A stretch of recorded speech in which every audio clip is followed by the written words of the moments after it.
Good morning, loveys. Can you hear me? How are we on this beautiful May 10th, 2025, a non-consensual Saturday stream from Nurse Kim? What a day yesterday was, huh? Hello, Amber. Oh, loud and clear, says Sarah. Oh, Heather, honey, is ready to get this party started, and a party we have, babe. Today's non-consensual stream is brought to you by Merriam-Webster's Dictionary. Okay, for the good old Bukhenik. Yuri was having a tough time putting together words, spitting them out, and getting his point across by any means possible. He stumbled quite a few times, but we won't stumble today because we have Tiny Jesus. He's in the boom. But Tiny Jesus has found Tiny Mary, okay? And what they do is prevent the demons that live within Nurse Kim's Wi-Fi to work appropriately. I'm plugged into the wall, and I also have done what? What is it called? Connected to the internet through the cord, and we should be cooking with gas, okay? I've reduced the resolution to a 720. Don't know if that's going to make a difference, but we're going to rock out today. And we're going to have the force be with us and the powers of good, not evil. Stay right there. Stay right there, Mary and Jesus. Thank you. Okay. So, last time we saw each other, I had a small meltdown, but not as much of a meltdown as Yuri did on Friday. At the hands of whom? One Alan Jackson. Mr. Ace in the Hole, Alan Jackson. He brought him to church. He brought him to synagogue. He brought him to a temple. He was everywhere. Yuri didn't know what hit him. He took a left hook, a right hook, an uppercut, and then he was KO'd at the end. And at the end, I think the jury may or may not have found that the Commonwealth of Massachusetts and Mass State Police are some of the most nefarious characters if you're doing an investigation into the dog formerly known as Chloe, Cora, okay? Newly rebranded Cora, rehomed Cora up in Vermont, and you don't write any of the information. You don't tell us where you're going. You don't document anything about little sweet angel baby Cora. And you don't put the names down of the new owners, and there's no documentation between former owners in Canton, Massachusetts, Brian and Nicole Albert. Oh, I have questions. So we're going to start rocking. We're going to start rolling. We're here at 36 seconds into day 13, Commonwealth V Karen Read, the retrial. Let's go.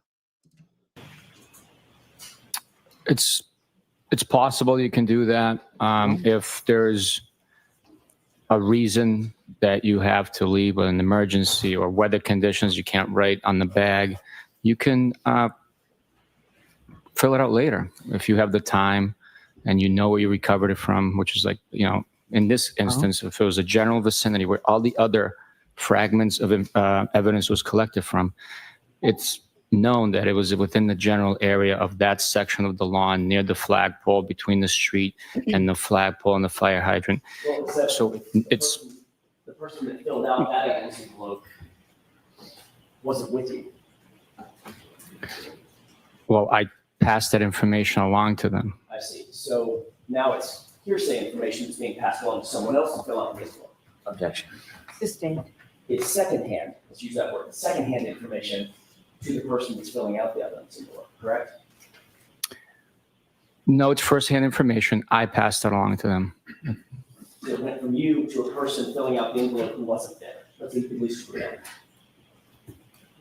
I was by myself, so yes, I told the individual what time, what location, the case number, the date, obviously. How do you know? How do you know that you told the individual to whom you passed this along the time, the location, the date? How do you know that? as you sit here? Because that information was then put on the bag and documented. But you can't even remember who you talked to. I do not remember specifically who I talked to, no. If you can't remember who you talked to, you don't remember what you said. Goes hand in hand, doesn't it? That's not true. I might not.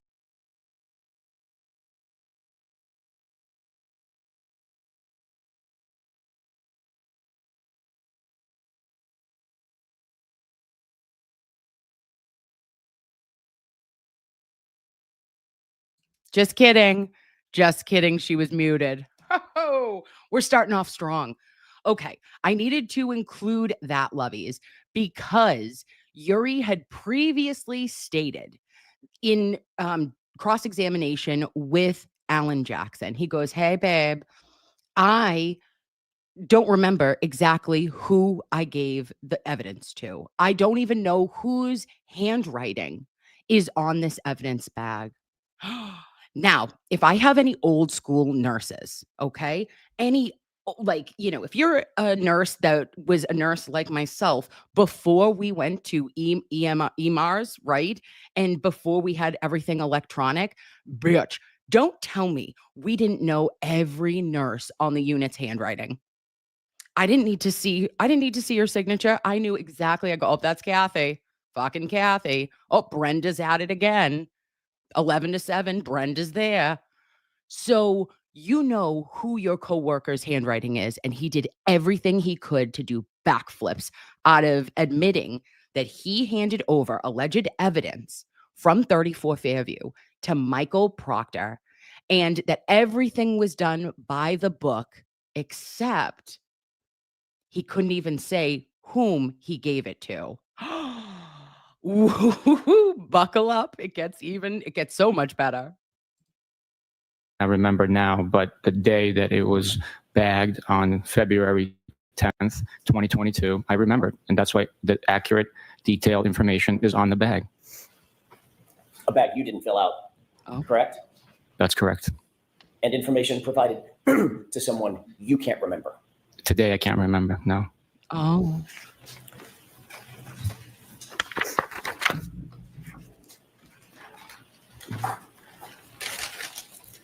Was that it? You're aware that that particular bag, that evidence bag, was not booked until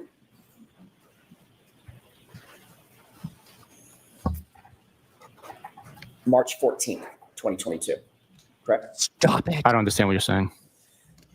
Those pieces of evidence were never booked into evidence until March 14th, 2022. Those particular pieces of evidence were collected on February 10th, 2022. Sergeant Bukhenik, do you know the difference between collecting a piece of evidence and booking it into evidence, creating a booking label, creating an evidence log, things of that nature? You know the difference? I understand the difference, yes, Okay. but you claiming that it wasn't booked into something doesn't mean that it wasn't properly handled in custody and under our control. Sir, I'm not claiming anything. You're testifying. I'm asking questions. Was it booked into evidence on February 10th? If you show me a document, I can tell you what Sure. it might be. After this, he took a minute. He went to go brush his teeth via what? The Jennifer McCabe method. 10 minutes, babe. So this was huge, in my opinion, to hear AJ say, you didn't book this in from February 10th. It wasn't logged anywhere until March 14th. And that's when it went where? To the Mass State Crime Lab. But we have no evidence logs. Yes, we have the random fucking brown bag, but you do not have where it went in Norfolk District Attorney's Office. What, like, it was assigned for its evidence numbers we have on a piece of paper, but that's it. And that doesn't feel real comfortable when you're, investigating the death of Boston police officer John O'Keefe. So then next we go over to timestamp 105.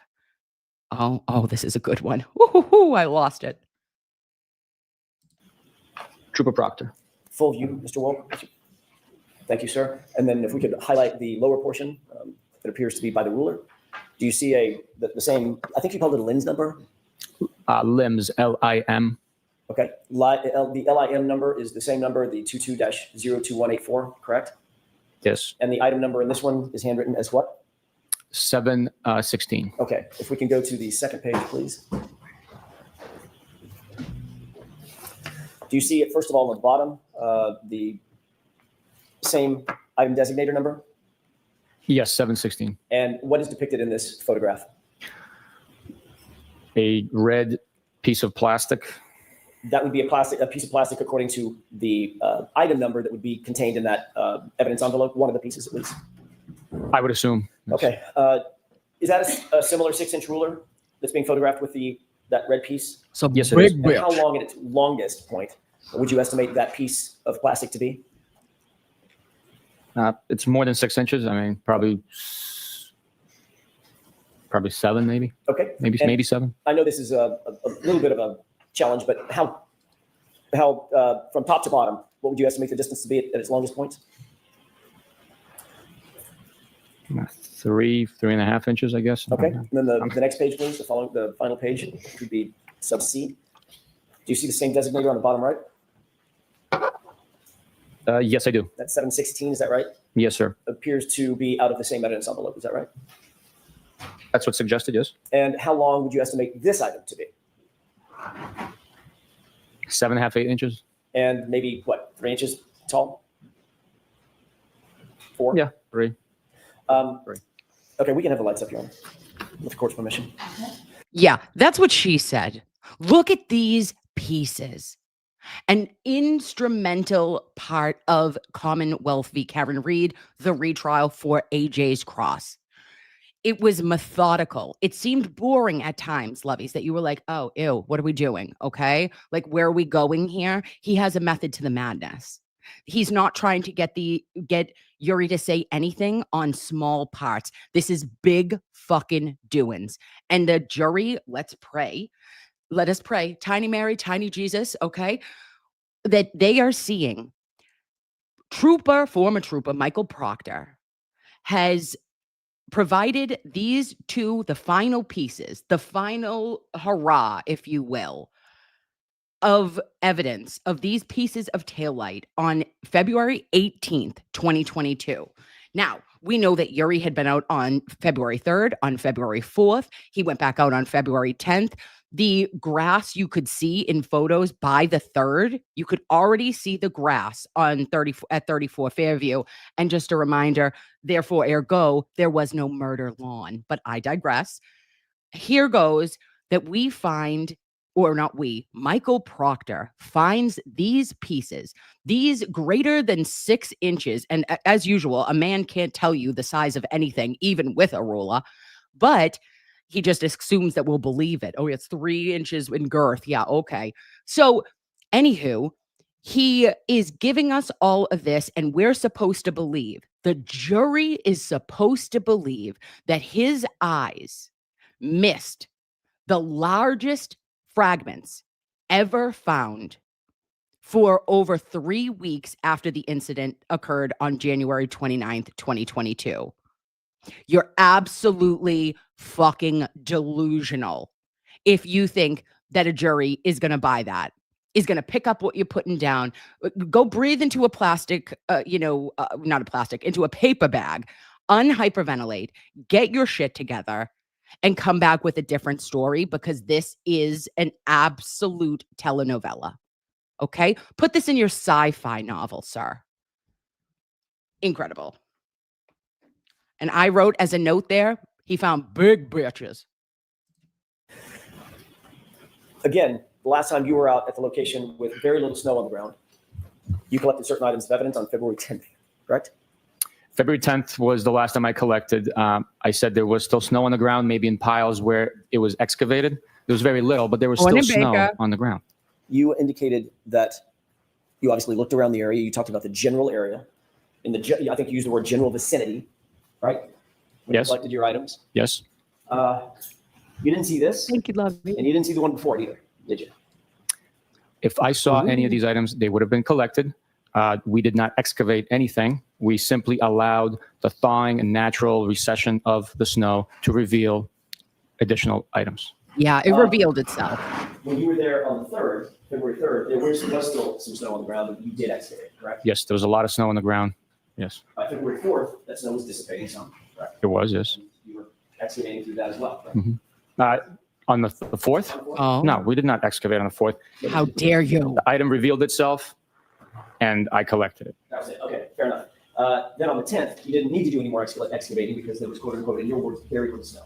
Very little, right? Those were my words. Compared to the first day, there was very little snow on the ground. And in fact, you did not see any of the items that were collected or claimed to have been collected at 34 Fairview by Michael Proctor on February 11th, the day after you were there, correct?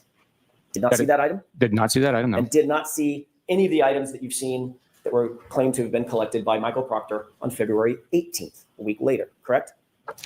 Those items were not observed by me, or else I would have collected them. And yet, he made it a point. Yuri preached this home that he did not have to locate or document where it said 34 Fairview because everything was found in the same vicinity of the lawn, that there was no other area in which they searched. Shut up. Shut the fuck up. Shut the fuck up all the way up. Shut the fuck up mountain. Because this is a tall tale. Okay. I don't know how tall you are, Yuri, but this tale seems to be taller than you. Okay. We can take this down. Yeah, take it down.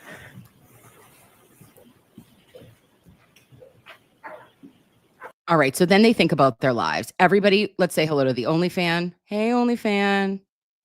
Miss you, boo. Thanks for keeping us company. And now we're going to go somewhere that no one, this is very non-consensual, babes, okay? And I understand. Say to yourself, Kim, we can't do this. Yeah, we can. We're going to do it. We're going to do it in 1.5 speed because we have to. We have no other option. We must go through the Higgins text messages. Oh.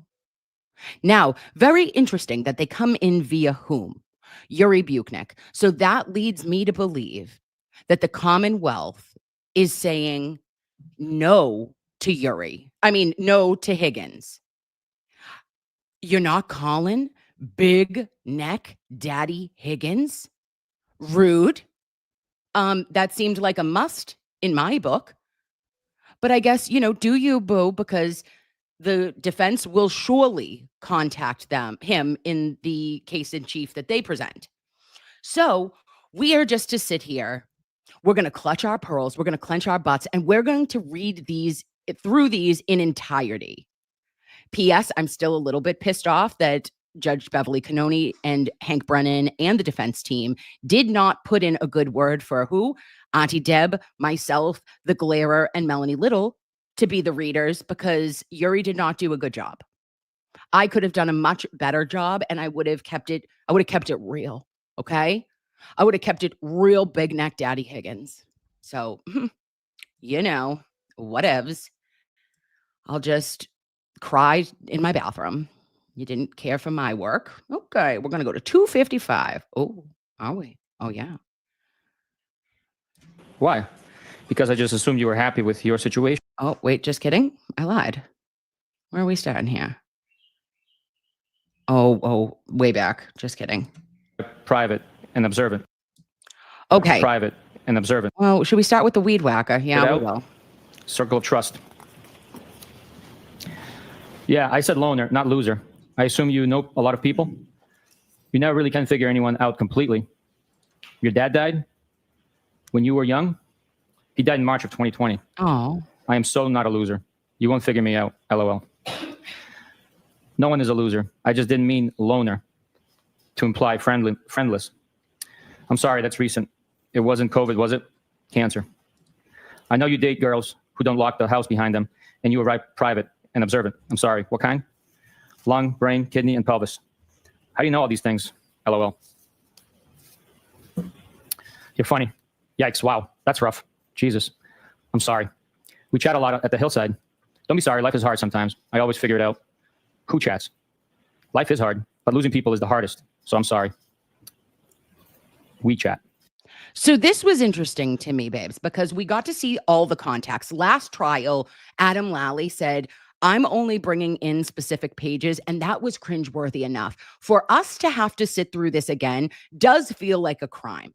Okay. I feel as though if anyone should be arrested and convicted, it should be because of these text messages and for the pain and suffering that we have endured as a community and the United States of America and beyond to have to be subjected to this yet again. Okay. I remember watching the television, the first trial and having to speed it up. Do you remember when you used to be like young as a kid and you'd watch like adults kiss or something and you'd be like, oh, like you'd get like a weird feeling and you'd be like, oh my God, I can't get through it. Just keep pushing through it. That was how I felt reading these. Okay. And having Yuri read these, he was pissed. I mean, pissed off that he had to do it. I can only imagine too that I always used to have to count to when my paragraph would be in school, and I would pre-read my paragraph, have no idea what anyone else was talking about, so that I was so prepared to not like I wasn't going to fuck up when I was reading in front of everyone. So this I can sympathize that it must have been really anxiety producing for him as well. But Brian Higgins said right here, Karen had mentioned something about him having a girl that didn't lock the door. And Brian Higgins is like, how are you getting all this information about me? How did you hear this? And Karen was like, you told me last Tuesday, we chat, you and I chat at the bar. And that makes me think that he's somebody who goes to bars and just like talks a lot and then doesn't remember what he told people, right? Like you ever meet like old men at the bars at like VFW or AmVets or like the Elks. And they're just telling you random shit. Then you see him next time and you're like, hey, how's your granddaughter? I know she was going to have, a recital. And he's like, who have you been talking to? I'm like, oh, Charlie, it's me. Anyway. That all you got WeChat? Sure, you're from Brockton. Spit it out. You and I chatted about the girl who kept forgetting the door lock. Oh, she has been out of play for like 3 months now. Out of rotation? Nah, just out of play. I am solo, no rotation. I am not a hoe. Solo? Solo, like no rotation, or woman for that matter. Not locked down. Haha. Good for you. That's the best way to be. Yep. A man that tells you he is not a hoe, ladies, just a reminder, he most certainly is a hoe. Okay? He's a hoe for show. Has benefits for sure. Are you working? Remotely. Oh, tough life. Live like a queen. I just got a Saturday invite. Did you say yes? Not yet, but did respond. What did you say, Mr. Elusive? No, I just don't want to intrude on your couple's night. Haha, I am shy. We prefer to hang out with W non-couples. Bob Gallery is probably coming too solo. Oh. We'll probably do cards or something at some point. Some PT, excuse me. I'm inviting you. Haha. Oh. John said, quote, Brian is being wishy-washy now, end quote. Haha. Did you tell him to text me? No. You cranky now? Haha, no. Just stop being so anti-couples. Most couples don't even like each other. Name a few. Name a few. I don't know. All of them? They all... Okay. And like, not for nothing, but no lies detected. When Karen's like, oh yeah, anyway, stop being an anti-couple. You can hang out with us. It's not like we're making out and we have PDA all the time. Like we're just regular people, and name couples that don't like or don't even like each other. And she goes, I don't know, all of them. Oh, hilarious. Want to hang out with single people? I need a drink. Oh. I had a blueberry beer. I'm jealous. Hey, I'm trying to menu plan for Saturday, Mr. Elusive. Don't count on me. Boo. Haha. I am sure you will get over it. Just got my first drink. Where? Brick House. You went on last night? I was just thinking about you. Haha. Oh. Yes, 4:30 a.m. came early this morning. Eek, that's early. You out late with the Commodores? Solo? Yeah, but you're always lining up your after party. Nope, not me. Selective. I am not a hoe. Hey, no judgment. Haha. You make me laugh. Well, wait a minute. Now, isn't that something? Karen says you're always lining up the after party. Okay. That's cool. Because we know that what happened on January 28th going into 29th of January 22, it was an after party. And if everybody's having after parties and he's the one that sets them up, I don't know if that harkens back to why would Jennifer McCabe, Nicole Albert, or Brian Albert invite Karen Read and John O'Keefe back to their house when it was their nephew's birthday, baby Brian. Baby Brian doesn't want to hang out with randos from the Waterfall. He suffers with what? Anxiety. He didn't even get to go out with all of his girlfriends because he was at home sipping on high noons. Okay? He was drinking seltzers. I don't even think he drinks beer. Okay? He's a boy that likes bubbles. And you're going to tell me that he wanted to hang out with a 40 plus crowd? No. Ew. I don't know you. You don't go here. Please make it stop. But the fact that Karen had known or wrote that he was always lining up after parties. Oh. So what were you doing at an after party at a couple's house if you typically are not a hoe? Okay. I know, I'm funny. Haha. What's on your mind? Nada. Just about to start cooking. Okay. What's on yours? I'm going to a Hillside Regulars 60th tomorrow. This could be a new low for me. If I could interrupt 1 second, when there is a date that's delineated, could you just state the date out loud so the jurors follow the date progression? Starting with the next one. I'm saying the next text message date or yes, sir. date within. Where the yes, above absolutely. or below the bubbles. Yep. So this screen here is Friday, January 13th at 3:33 p.m. Thank you. I believe I stopped before Bob Clinton. Everybody can't stand him. I detest him. His breath smells like ass. Oh. OMG, always. Okay, and this one, let's pour out a little Cavassier for Bob. Bob Clinton, just catching strays all over the place in this text message thread. Bob, your breath smells, okay? And apparently like ass, my friend, okay? Always. And I find it weird that Brian Higgins detests him, yet we are always talking to him. And Karen is like, oh, I like his daughter and his wife. And she doesn't mind it when he is socially distant. But, you know, poor Bob. No one gave him a mint.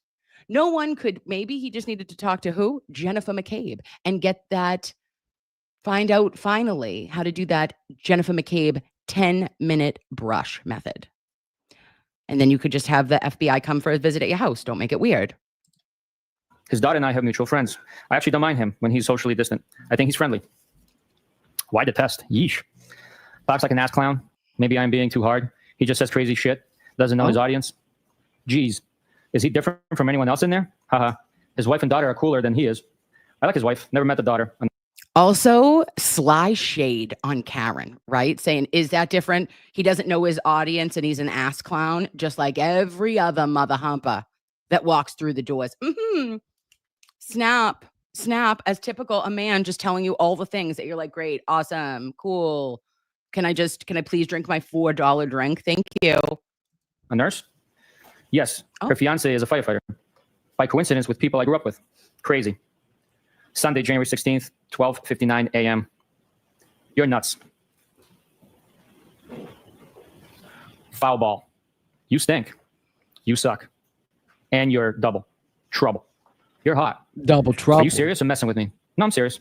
Feeling is mutual. Is that bad? How long have you thought that? Are you okay driving? You don't want to stay here? I am fine. I have an office at the PD.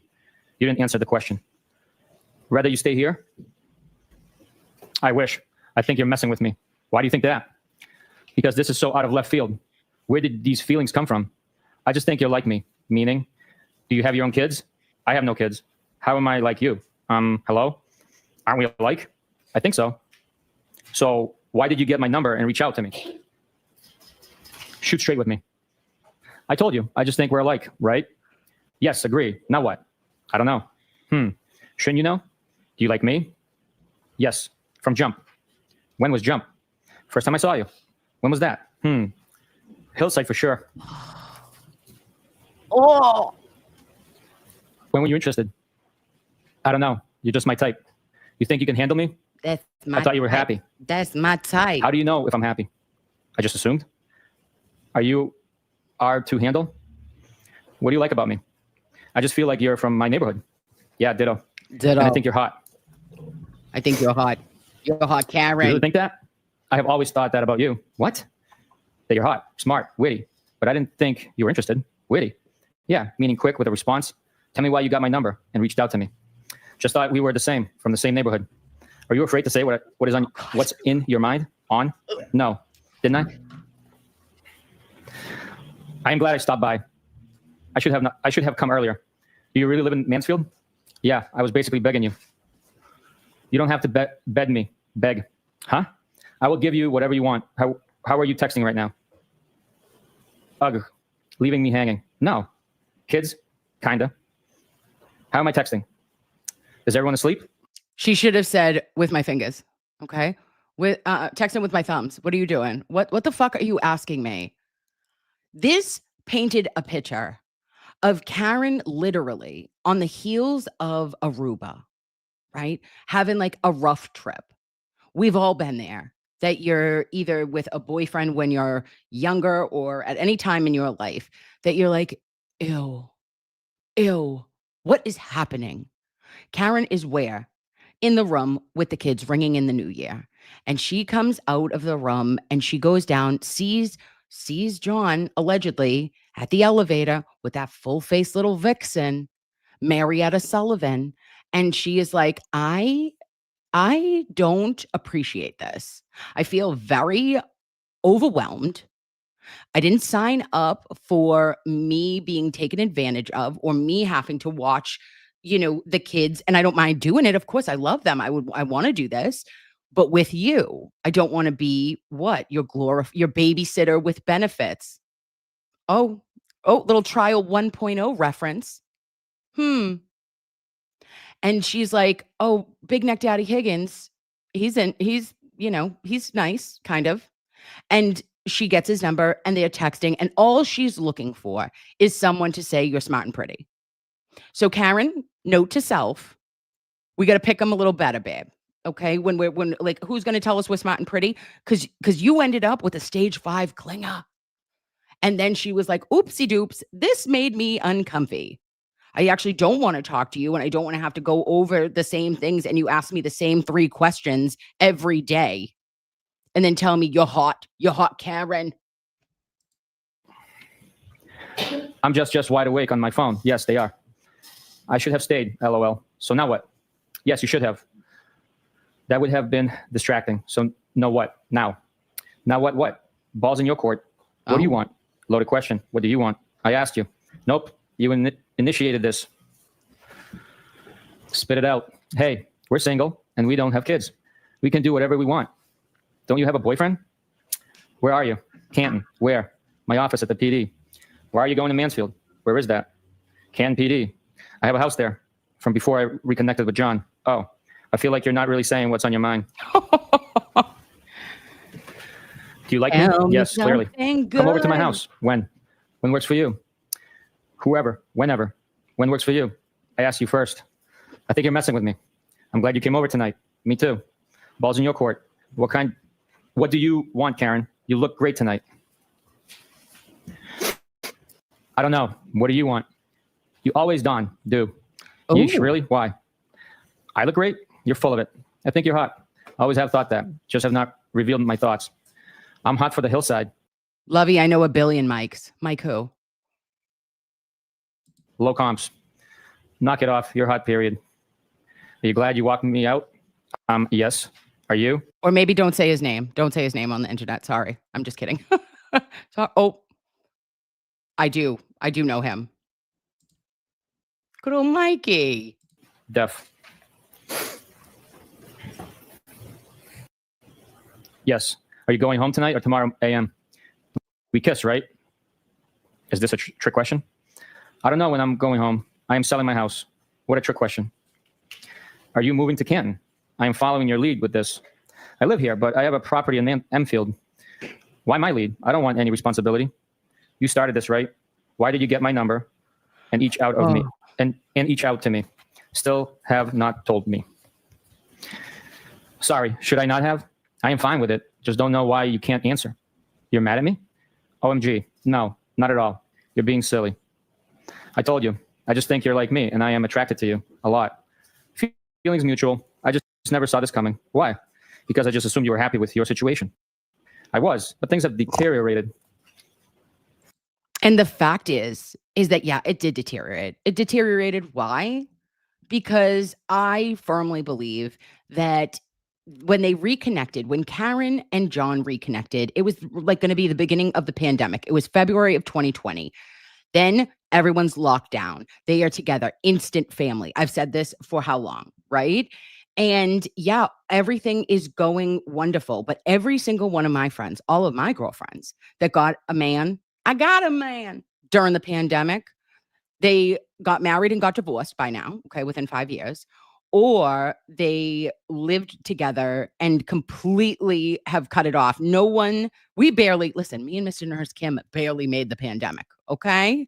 Because I was like, oh, get out of my face, okay? Get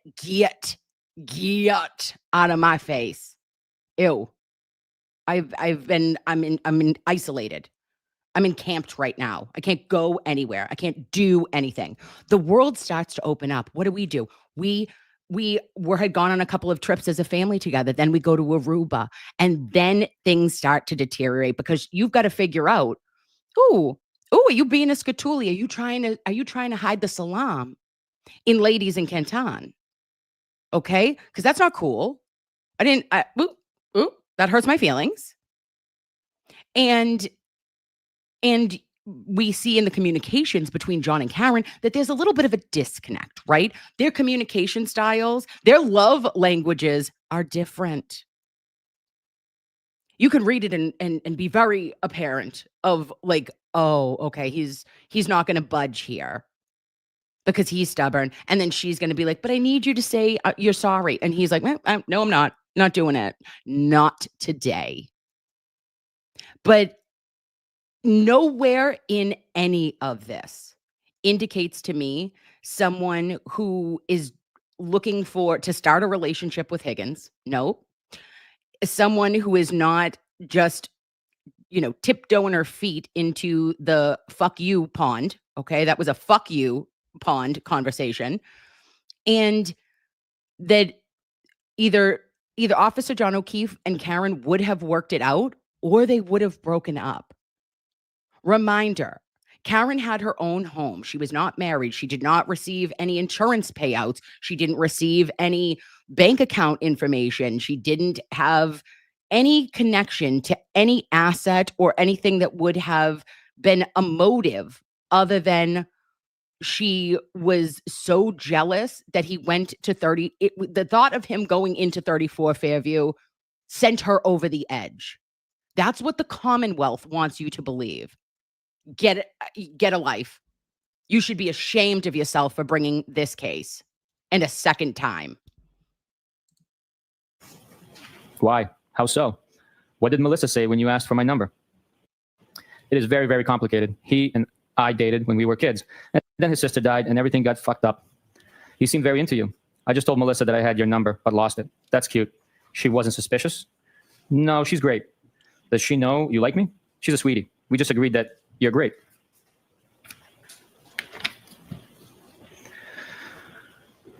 What does that mean? I was jealous that she had your number. Look, like you're either all in or you're out. Why would you be jealous? I am not attracted to her at all. I have always been attracted to you. Really? Yes. Since the first time I saw you, we would have fun. Where are you? I told you, Canton PD, my office. So are you selling your place and moving to Meadows? Yeah, but where is that? I have had all my shit here for a couple of years, and my house has been vacant, but I'd like to get closer to the water. Are you breaking up or staying together? I don't know. He hooked up with another girl on vacation. I am very close to his niece. It is a very fucked up situation. When was that? And how did you find out? He hooked up. I don't want to complicate your situation. We went away for New Year's, the four of us. I put the kids to bed and found him in the lobby of our hotel, all over one of our friends. Whatever. It doesn't matter. It does matter. Did they bang? Does that matter? Sorry, I was just asking. I was just trying to figure shit out. It doesn't really matter. Okay, I won't ask again. I don't care. It doesn't matter. Okay, hear you loud and clear, Karen. Oh, okay. Why are you getting your thing all... Okay, and here is how I read that. Okay, I hear you loud and clear, Karen. And then Karen's like, okay. And then why are you getting your thing twisted all up over the questions? Thong. And she's like, oh, I'm not. Am I? You're kind of getting defensive. Like, this is how I picture him typing with his little sausage hands, right? He's just tiny baby sausages, just coming in hot. Karen, tell me what you want from me. Oh. Twisted up over simple questions. Thong. I'm not, am I? You're kind of getting defensive. Not at all. What is the question? Do you feel guilty texting me? No. Okay. What do you want from me? Nothing. Do you want anything from me? I would hang out. Oh, gee, thanks. OMG. What am I supposed to say? You're being tough on me. None of us is married. True. So game on? We can say whatever we want.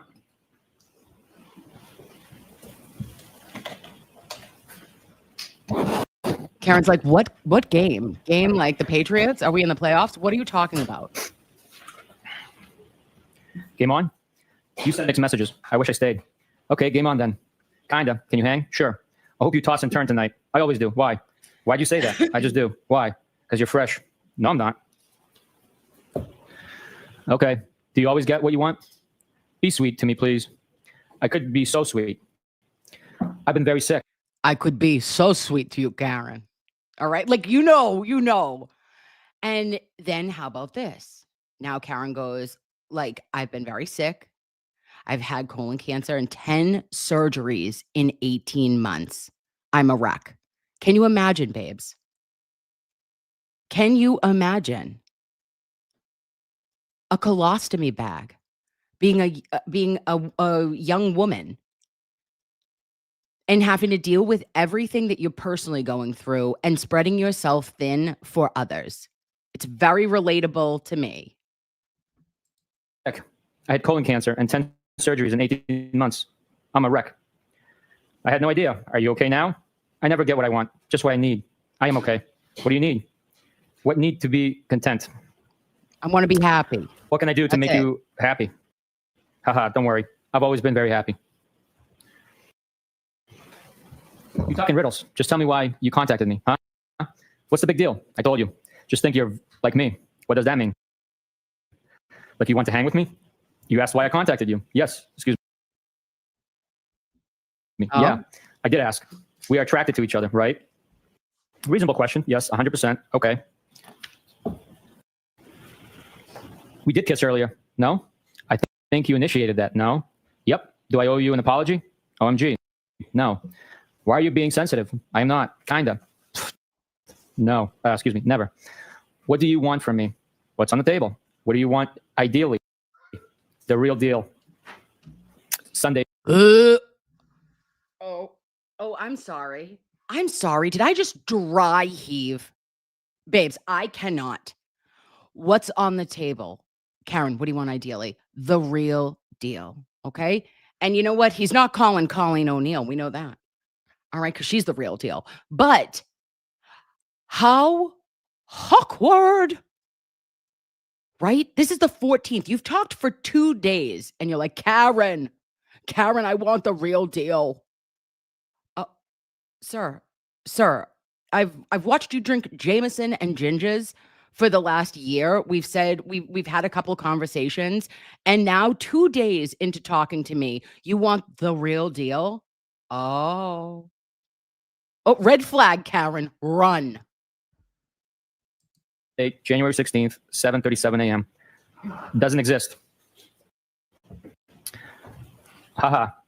Sunday, January 16th, 5:53 p.m. So you like Hennessy XO? Sunday, January 16th, 7:15 p.m. I am hurting so bad. Yeah, me too. The Kerns went after it again at noon today. No way. This was about 2 hours before you came over.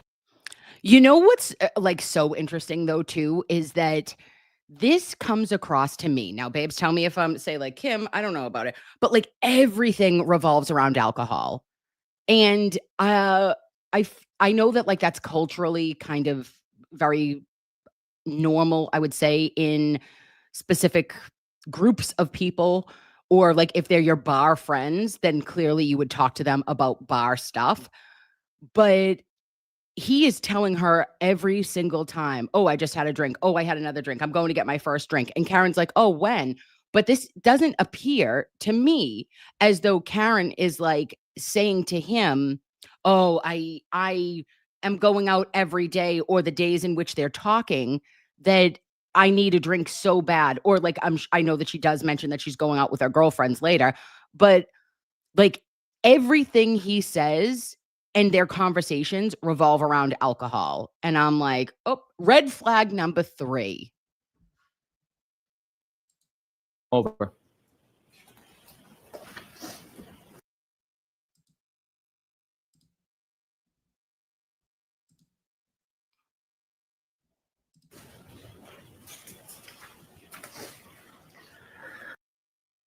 Haha, I am heading for drinks soon. Really? It's me in the blue bubbles. Tuesday, January 18th, 5:09 p.m. I'm in the blue bubbles again.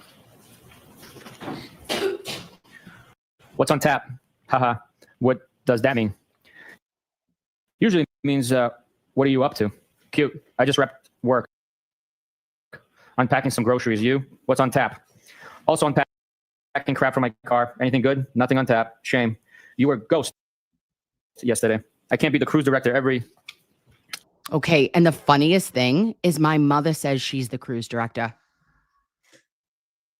That's my mom saying. And she also used to say camp director. I'm not the camp director. I don't have to say every holiday or what we're doing or blah, blah, blah. And I'm like, listen, Jay-Way, okay? Listen to me, Jacqueline, mother, ma. What do you want me to do? Okay? I'm not old enough to cook. I make cutlets. I can make lasagna. I have 3 dishes. I can't do a turkey. I don't make my mother's meatballs correctly. So you need to make them still. Thank you. Every day. Shame. Julie McCoy. Wish I was at my cave house in front of the fire sipping a drink. Wish I knew how to use my fireplace. From Love Boat. How old is your bad self? Haha, that was my guess. 42 next month. I know the Love Boat. I was more Brady Bunch. Haha, what day? 226. Nice. You're just a tad poke. Pole. Got ya. When is the next party? Pole. Oops. It's all relative. What pole and poke? I'd have a party every weekend if it were up to me. No. 42 equals Tedpole. Oh. I keep reminding myself that aging is a privilege. The better parties are at my house. No kids. Why are they better? Well, first, BC, there's no kids. You were ghost yesterday. Thought I heard the last of you. Phones work both ways. I don't want to disturb you, or you could be otherwise engaged. I don't know. I wanted to take a shout out, just a small moment to thank the work of one ghosted Mr. Higgins on the on Twitter. He or she, they, them are incredible. And you did so much work for the last year, Free Karen Read style, all for yesterday. Yesterday was your day. So for you, ghosted Mr. Higgins, I salute you. Capitan. Your routine. I didn't use the word engaged, did I? Huh? Engaged? As like doing something with someone? Yes, that's what I thought you meant. Are you being fresh today? No. Now that you sobered up. Oh. Haha. I felt sober next to everyone else on Saturday. Good point. You're still trouble. Haha. Why am I? Rubble? Like Bonnie Rubble? Just playing with you. What is that? Whiskey with a big ice cube. Oh, what kind of whiskey? Off. Jameson, right? Oh my God. Oh my gosh. Girls, stop it. Come close. Oh my gosh. We have to talk shit real quick. Oh my gosh. Tell me you know a guy who thinks that when he puts one big ice cube in a rocks glass, that that's big dick energy. You know him. You know him. Oh, I can't. No, stop it. No one cares about your ice cube. Cherry in the middle. What good does that do? Are you in W Rocks? So good, yeah. Do you have a 4:30 a.m. bell tomorrow? Why do you ask? Trying to figure out how many whiskeys you're going to have? Depends. I don't restrict myself from having fun. How many Hennessy XOs you having? None. I have none at my house. Oh, so Karen's not drinking. I am not really trouble. Want me to pick you up next time I go to the base? Oh, usually cheaper and tax-free. talking about the Just a little base. based on your conduct. The base? Military base. I go through the Henny fast. I shop there a lot. I can as a veteran. My conduct? I'm not married. I'm the only one who does everything right. What kind of veteran? Where is the base? Dude, chillax. Teasing you. Are you serious? Veteran from Iraq. I can go to any base, but usually...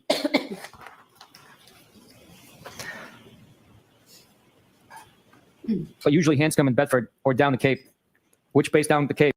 Oh, so I too have frequented Hanscom Air Force Base in Bedford. And that is interesting. Sidebar, if you know anyone who is in the military, if you have never gone to the base to get stuff, like you get sneakers, you can get on clouds there. I'm sorry, for 30% off. Papa, shall we go to the base? There are things that are incredible. Used to get cartons of cigarettes. All right. If your dad needed Winston red packs, short, get it for him. If your mother needed Benson and Hedges 100s in the 90s, go get them. The base is amazing. Hey, which branch? Army. I'm not abnormally sensitive. Joint Base Cape Cod. I won't be so hard on you. Oh my God, you're not. You called me trouble. That makes me sound bad. I was just playing with you. You weren't, but that's okay. Stop being sensitive, please. I am not. Okay, so what's up? Did you figure out how many whiskeys? You mean tonight? Yes. Not sure. I am flexible and adaptable. Why are you so curious? Are you drinking? I haven't had a drink yet. Just want to see what you're up. Looking for an influencer. My day was long. Influenced? How? Are you in Canton or Mansfield tonight? Babes, how terrible is it that I literally hear Karen say looking for an influencer? And I was like, wait a minute. Like online? I was like, is she an influencer? I was like, wait a minute, what is happening? She meant a bad influence to go get a drink. Put me away, okay? I was like, well, I'll help. What do you need? I'm not an influencer, but like, Influenced to have a drink, even though it's Tuesday in Mansfield. How often do you stay there? Is it a nice crib, house, or condo? I stay here once or twice a week. House. I guess it's nice. I like it. How long have you owned it? How many beds? Rooms? 2017 or 18? 5 bedrooms. And this was the moment in which Big Neck Daddy Higgins got a big boner crusher. Okay? His higgy went, his higgy wiggy just dropped immediately. He said, I'm sorry. You got a colonial that you bought in 2017 or 2018. You got 5 bedrooms. He knew that he couldn't fill the position. He was unqualified. You know? Oh. What? Why so big? I don't know. It's an old colonial. It has a lot of bedrooms. More than you clearly need. Are you moving to Canton? I know, seriously. Some rooms I only go into dust. Not anytime soon. I'm there for most of the time, but sometimes it's a lot. A lot. Why? Do you even know what you want or who? Because I went from being solo to trying to give attention to kids. Yeah. Who aren't mine. And I never wanted kids. And just because someone says, I never wanted kids, right? Doesn't mean that I don't love the kids I'm with. So, like, text is weird. You can only interpret what you can interpret. But like, hey, my life's goal, there are plenty of people whose life goal is not to have children, but now that I have them, I love them. I thought you were in this happy relationship. Everyone is happy at Hillside. Oh, God. You avoid things. It's just a very, very complicated dynamic with the four of us. He isn't cut out for what he's doing, and the kids present constant issues. I think he believes he is doing the right thing. Well, of course he is, but his heart isn't in it. It's only because he was very, very close to his sister.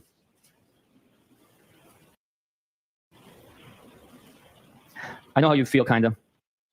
I was married, and when I met her, she had a 2.5-year-old. I went from being single to being a dad. It's hard.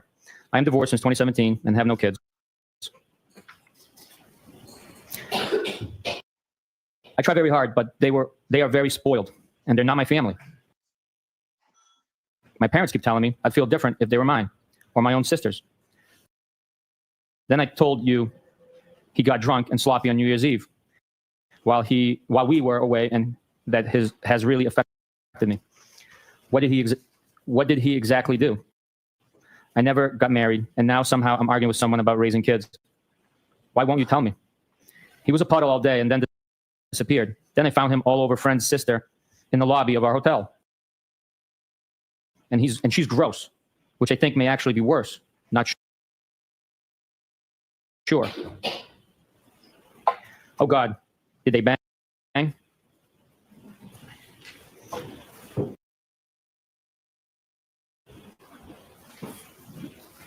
So I was the kids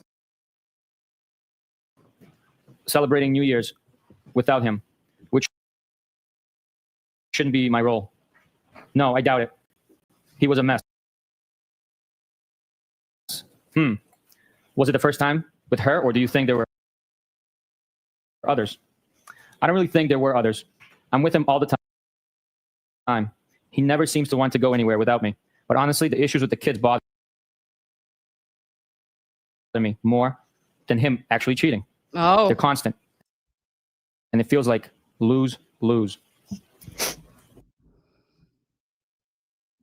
You clearly have a lot of feelings swirling inside you. Yeah, it's very complicated. Sorry for the rant. You can vent, babe.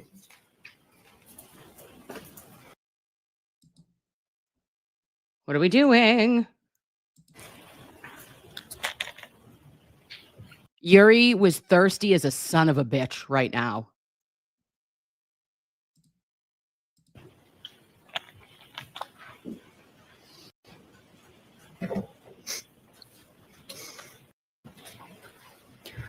Basically, I just feel like I spread myself too thin, and sometimes it's thankless.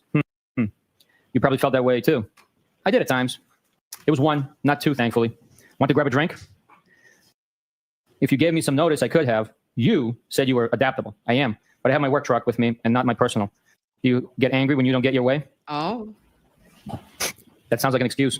I rarely get my way. I don't make excuses. I don't make excuses. If I don't want to deal with someone, I tell them. Then I am a ghost. Why?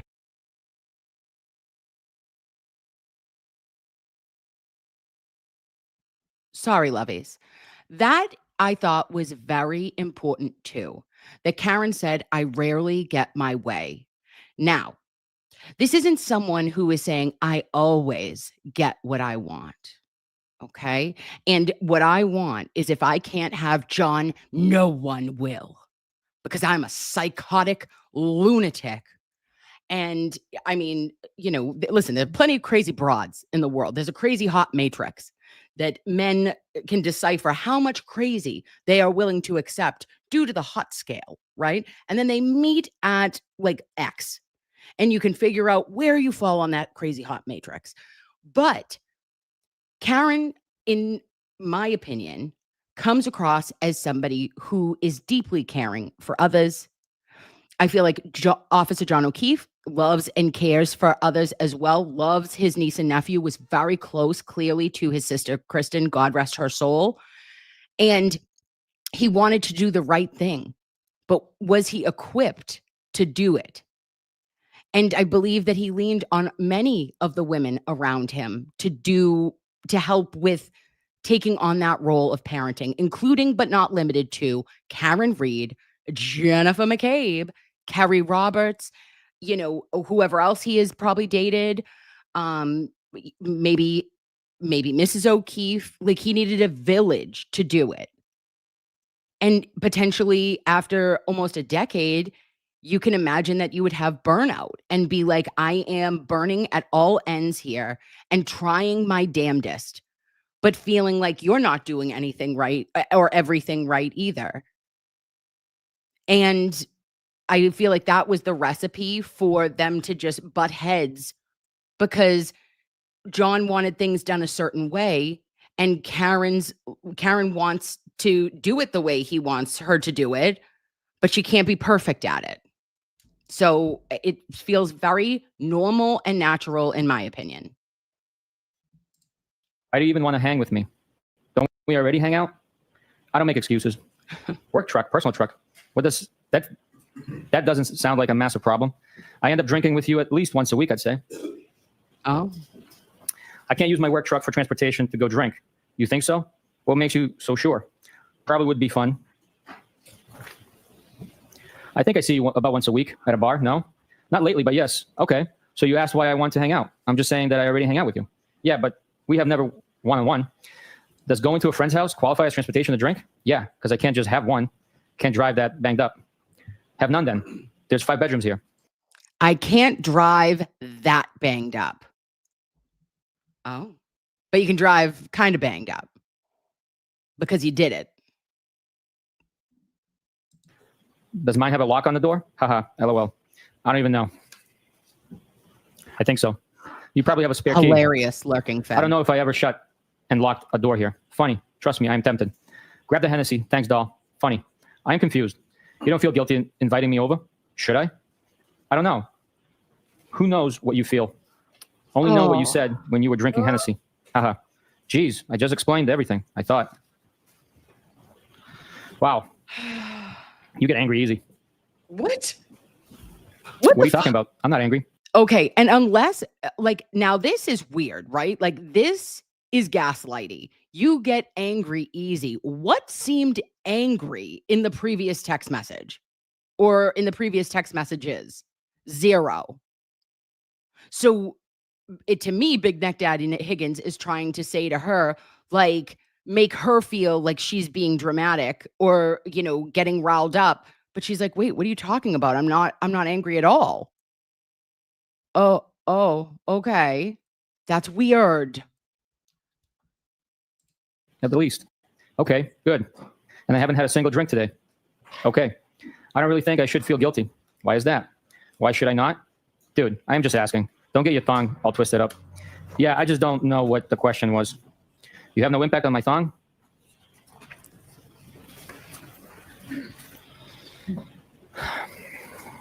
I think I try my best to do the right by people, and sometimes people suck. And I'm not married, Amen. nor do I have kids. I agree. But you kind of have a live-in boyfriend. You act like you act like I ask dumb questions. Yeah, kind of. But it's been a long time, and there's ups and downs. So at some point, you have to think more rationally. Do you plan on leaving him? I'm sorry. I don't think they're dumb. It's just hard back and forth on text to understand the question. When you ask what day earlier, read my birthday, I thought for a full minute that you meant what day did I use to watch the Brady Bunch, and I had typed a text every school day at 4 and 4:30. I meant what day was your B-day.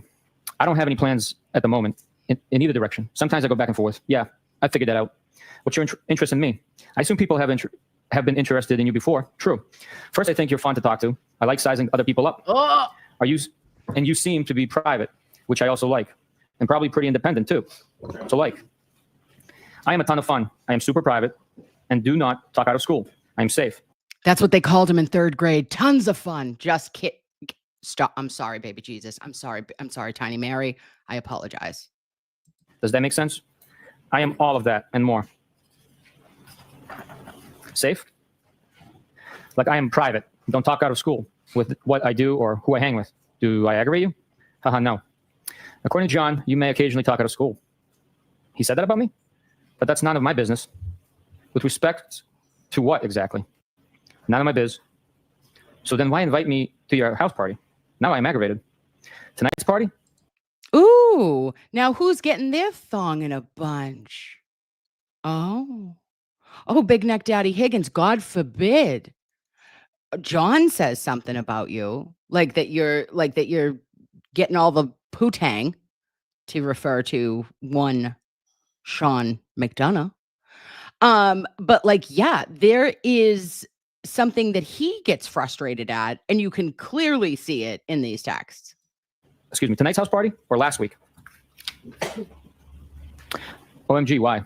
Last week. Like, why would he talk shut about me? Because we all like you. Everyone does. Geesh. You just said he talked shit about me. He wasn't talking shit at all. He always says how much he likes you. Just mentioned Brian does all right for himself. He has not said one negative thing about you ever. I just didn't think you were that private, that's all. I am about a lot of things. Don't be so sensitive. I am good. Oh, geez. Are your panties in a twist now? Stop. Okay, listen. This is speculation, and you know this. We should do a poll. Do we believe that Big Neck Daddy Higgins wears Fruit of the Loom tighty whities? Okay. Does he, or is it a boxer brief? Or does he full free ball it? Is he commando? I don't want to know. But I feel like it's A. I feel as though it is Fruit of the Loom tighty whities for shizzle. Nah, my boxers are just fine. Okay. You're not going to run your work truck through the gears tonight? I thought you were tons of fun. No, I am not. As much as I would like to. Moving on to the next call. Huh? Will you stop? You sensitive again? I can't really follow your thought process. You keep kind of insulting me a little. I am still confused why you want to hang with me. It's also out of left field. No, I am not. Are you single? Yes. I don't think it's out of left field. Wasn't I already begging you to come over last Saturday? You getting my number from Melissa and reaching out to me. And then on vacay and why are we still talking about this? This is giving me, I swear to God, this is giving me, loveys, like I'm having the same conversation with you, and either like a paranoia of some sort, right? Or I don't know if you, this may be a very specific type of individual, but have you ever been with people that drink a lot and they go on a loop? Oh, you know what I'm saying? You go on the loop with them and you hear the same story again and again. And then you're like, I need to leave. I need to leave because it makes my skin crawl when someone tells me something 10 times. Probably a few other occasions. You didn't really beg. I asked at least twice. How do people usually reach out to each other? Why would I have thought you had any interest in me? Usually do it when they do live with someone. Do not. Maybe. No. Will, I call bullshit. Good morning, Will.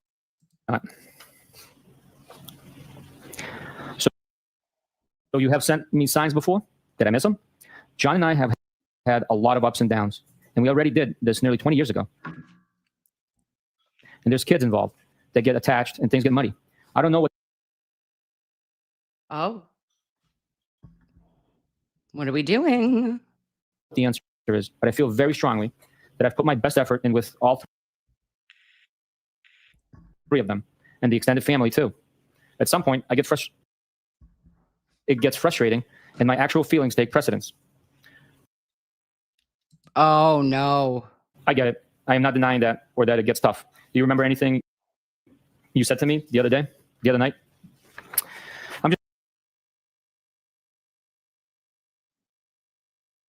Oh, I don't know what's happening, loveys. I'm so sorry. Just trying to explain where I'm coming from. Yes. Nope. All right, we're going to go down. Move it down. All right, now let's play. Please, for the love of God. Tell me something good. Oh, nope. No, not the wheel of death. We did so good for an hour. Oh, son of a bitch. Well, I know something's weird, and now I know it. That's why your whole jug is out. I understand. I thought this was happening. Y'all are running game. Her jugs are just out because this is what they normally are doing. Yuck. Yuck, Jesse. What y'all are doing right now is gross. okay, we're almost back, I think. Maybe. Nope, let's play another Don't Be Suspicious. My life is suspicious. Don't be suspicious. John Ralphio? Okay. Well, oh, there we go. True. Here we go, loveys. You have a man. I figured if you Got text with a Melissa, man. you'd definitely text with me. She isn't trying to hang with me. Of course she is. Plus, I never really texted with her other than to see if they were headed out. I asked you over. Is what? You made excuses. That's fine. But I'm not asking again. She doesn't like me like that. I'm sure she does. What makes you so sure? BC, she said, I'd love to set Brian up with my sister. She deserves such a good guy like him. That doesn't mean she wants to bang me herself. And I think Lito is kind of a dink. So I'm sure Melissa likes you a wee bit herself. Yeah, he is interesting. Have you always had trouble accepting compliments? Yeesh. No, it at all. Carl or Carrie, I'm sorry, I'm blind. Download the video before you broadcast it. Are you a fucking genius? I've never thought to do that. That is so smart and pretty of you.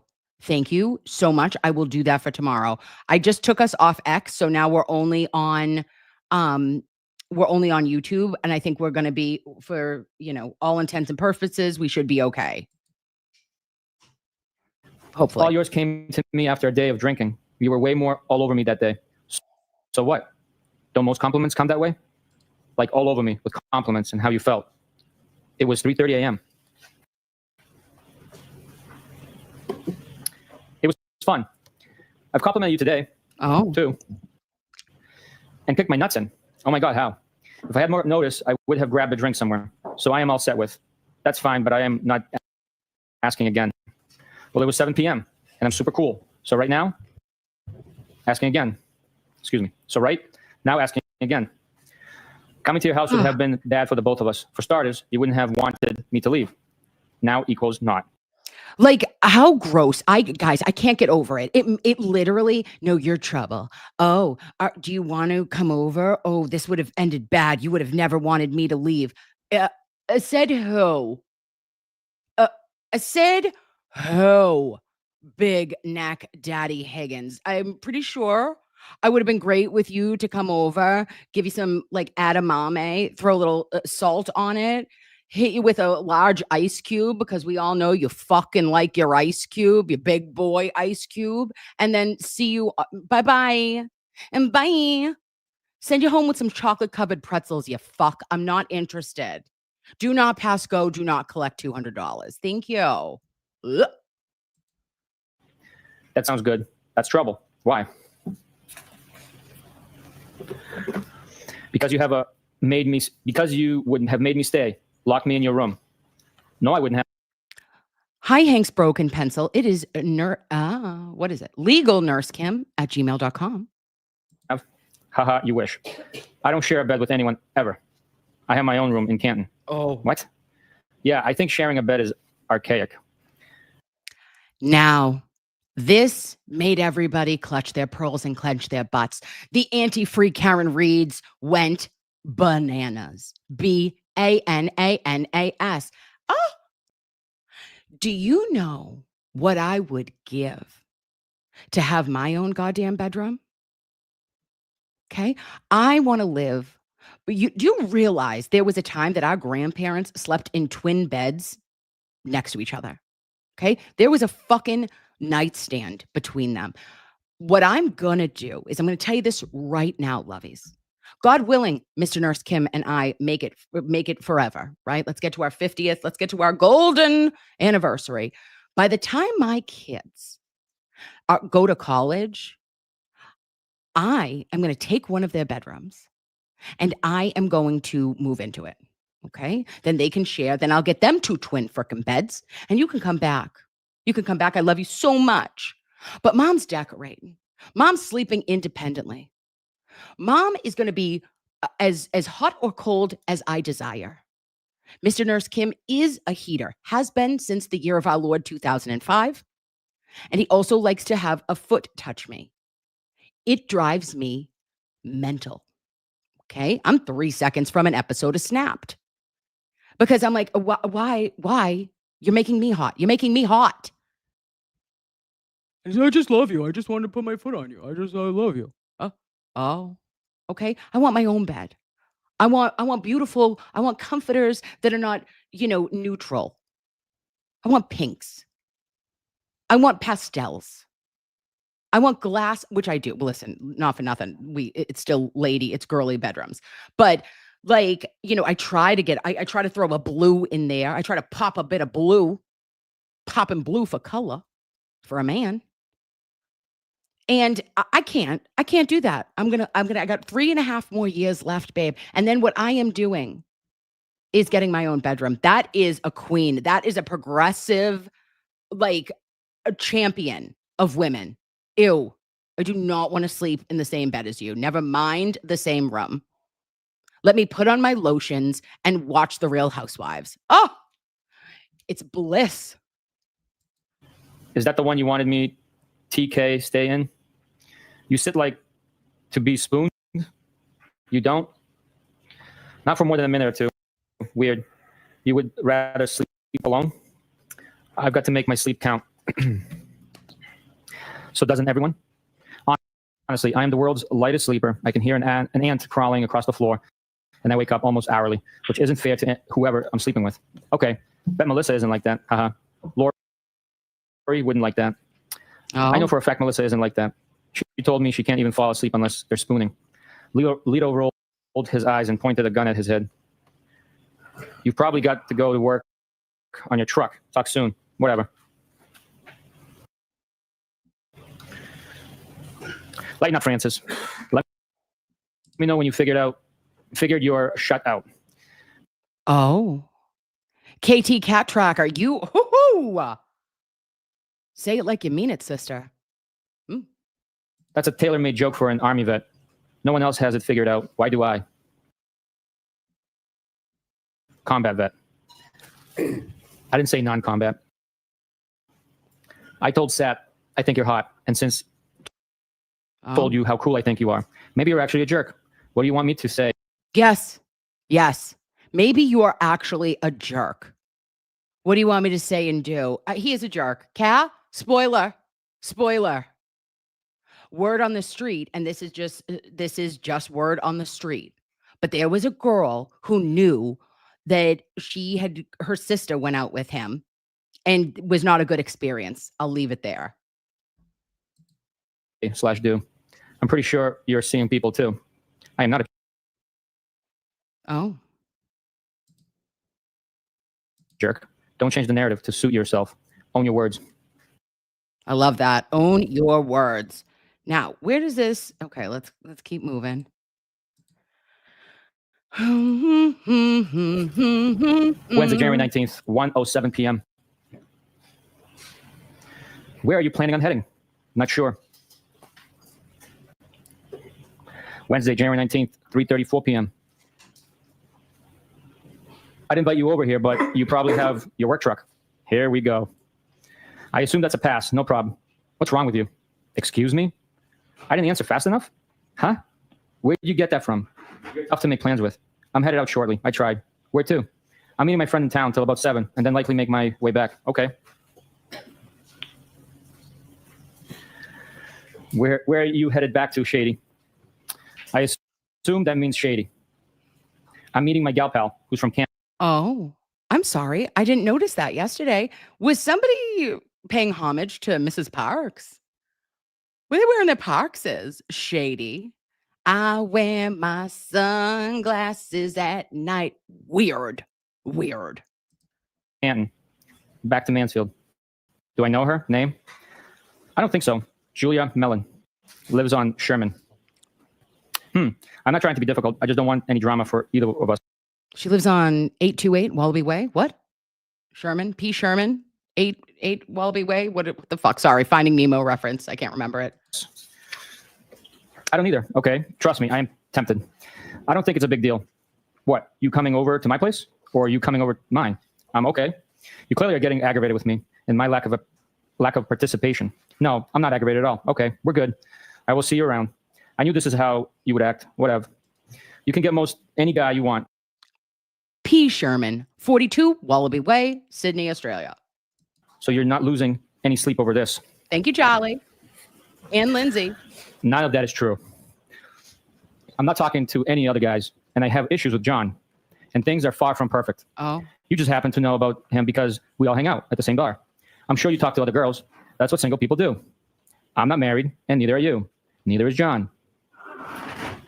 Was that your attempt at a lecture or deductive reasoning? What do you want from me? That's just how I feel. Excuse me. That's just how I think/feel. You don't need to approve.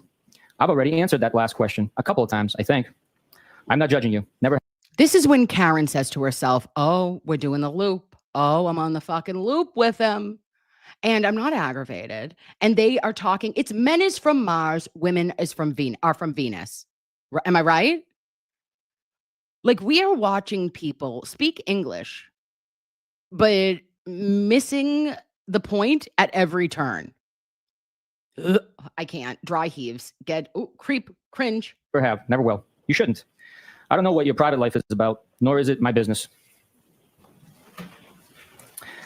You just happen to know what I see, that I see someone. I don't have kids, and I'm not married. Aren't you afraid you might actually like me? I don't think that's a bad thing. Isn't that the point? Well, it would be complicated because you have a boyfriend. That's funny. You said we are all a lot alike. Because we are. Yeah, life never stays the same. Things always change. Okay. True. Why are we alike, according to you? Because we go with our gut and how we feel? Isn't that kind of what you told me? Yes, that's true. Have a good night. You're clearly irritated. Sorry to bother, young you. Either texting is bad or you're sensitive. I'm not irritated at all. I swear. I had been going out with someone for a few Uranus. Oh, sorry. That's spicy for the morning. This is a morning show. Sorry, everyone. Good morning, loveys. years when I reconnected with John. And John and I got on very well at the same time, so I broke it off the other guy. He was probably starting to see other people, if I was completely honest with myself. I don't feel bad about any of that.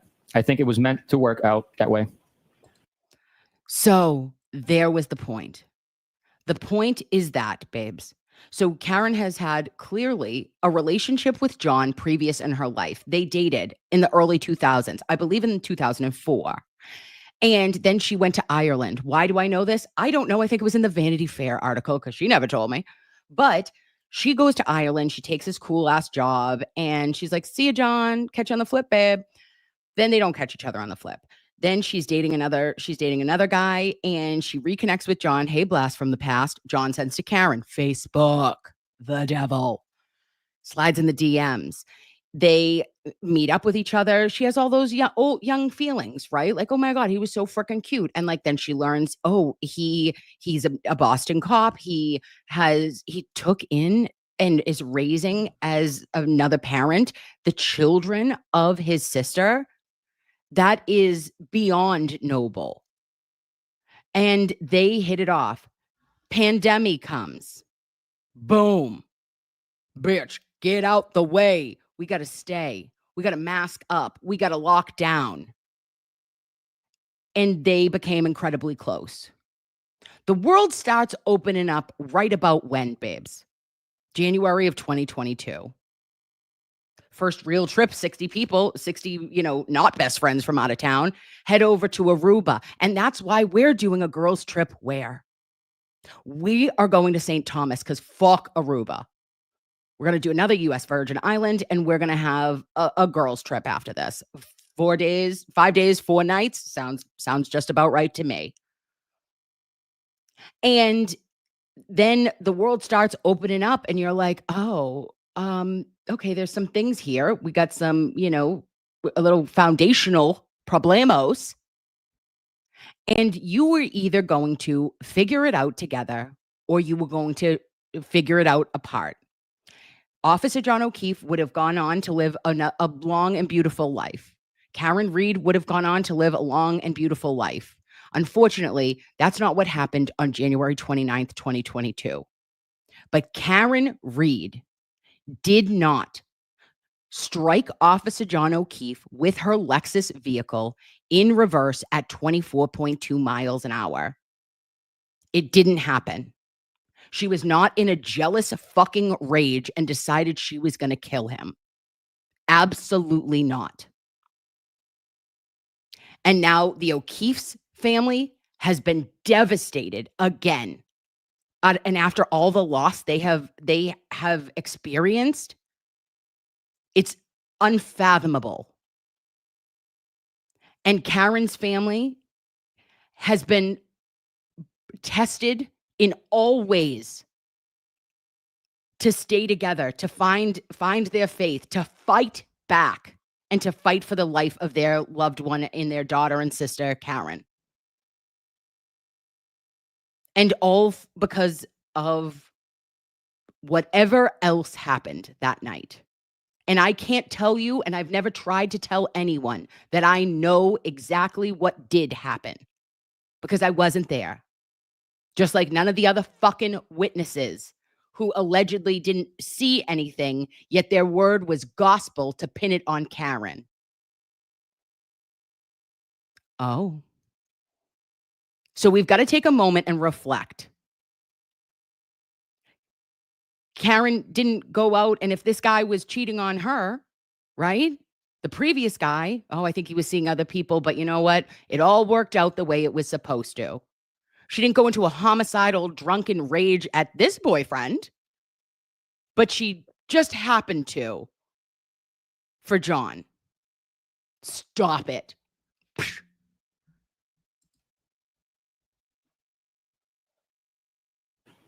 So what's your point?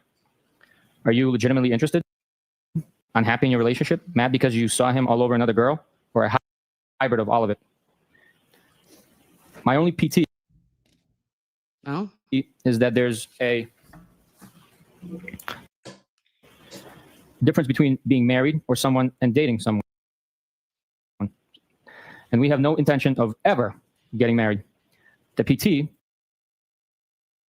of dating is to not get tied down. If you're not confident, you should be. In my mind, anyways. The first two, but I don't care too much about the other girl. Okay. So he is cool with you dating other people? And I'm not. Huh? Wait, what? I happy per se. Just realistic that there's cracks. And it's far from perfect. I doubt it. It's far from perfect. I doubt it. If he is seeing someone else, I wouldn't want to know either way. He probably feels the same. And you probably feel that way about whoever you hook up with. I think that's normal. And it is normal. That is normal, loveys. Do you ever recall there, and I'm not saying that they were saying that they could see other people or do whatever they want. I'm not saying it was like an open relationship, but I'll tell you what, don't make anyone look stupid. Don't make me look stupid ever, or I will not be happy. Okay, I'll fuck you up. Do not do your dirt in the same area code. Same area code or zip. Well, clearly, area code, let's make it larger. That is not okay. And interestingly enough, we have thoughts of like what was perverted going on. What were those messages? Karen called Officer John O'Keefe over 50 times. She left him 7 messages that night. And what was she saying? You're fucking another girl. And in Canton, oh, how dare you? That's why she got so bullshit. Don't make me look stupid, John. Right? Not, I'm going to call you and leave you bullshit messages that I am pissed off at you, you perv. When I hurt you. No. Stop it. Okay. You don't agree with me? You make some valid points. No shit, Sherlock. Come on, I'm funny. Sit on that and spin. See? Now you have to go below the belt. Love it there. Do you wear belts? Only once in a while. Okay. When I go into the... This. Do you wear belts? Stop. Yep. What? What? Do you wear belts? Do you wear shoes? Do you wear a helmet? What the fuck are we talking about right now, Big Neck Daddy Higgins? Where is your game? Find it. Sir, find it. Find it. Look, get a book. Google it. I'd like you to make a Google search. Should have been, how to talk some shit. How to pick up a lady. How to pick up a lady in these streets. Does not include, do you wear belts? I like belts. Like, oh, I got a chill. My spine just shivered. I can't. The office. Okay. Rando. Haha. I was teasing you. You getting all dressed up for me. Haha. I pretty much wear all black every day. Love it. Where are you going in town? Newbury. She works there. Doing? She works for my friend who's a plastic surgeon. That's how I know her. Coincidence? She lives around the corner. So funny. Around the corner from your second home. Haha. Oh, haha. Oh. I had to come downtown earlier, so told her I'd meet her for a drink. You there now? You would like my spot at the Cape. I have a great spot for dinner and drinks down there. This. Are you there tonight? Oh, more I'm a drinks. beach We've got Ice Cube. worshiper.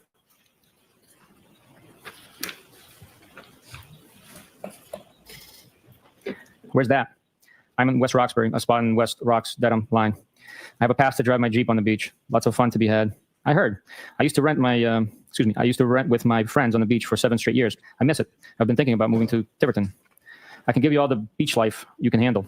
Stopping for a drink later? By where? My spot in West Rocks. Probably not for a bit. Okay. At a bar? I wasn't suggesting anytime soon. I know you're with your friend. I meant my house. Probably after 8. Okay. If you don't want it, that's fine. No pressure. I will. A drink? A drink. What do you drink? A Are drink. you out now? Sorry. One. I'll drink whiskey if that's what you're having. Send me a pic of you two. Oh, send me a pic. There it is. There he is. Send me a pic. Surprised it took you that long, but it always goes there. Send me a pic. Send me a pic of you two. All right? With your belt. You got a belt, Karen? Karen, do you have a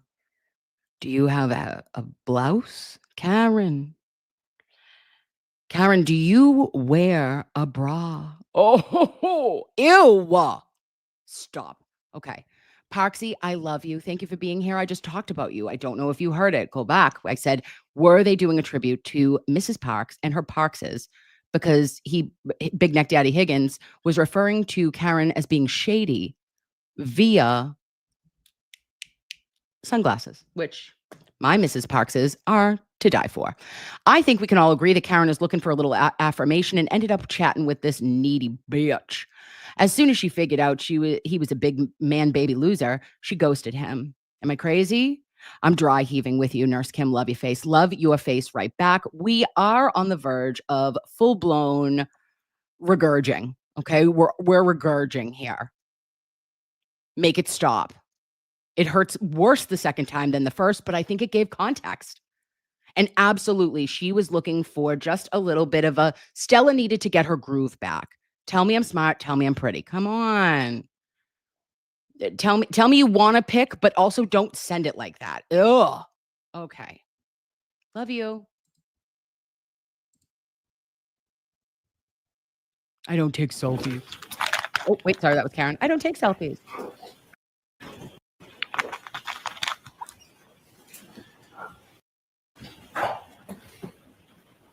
I wanted to see you smile.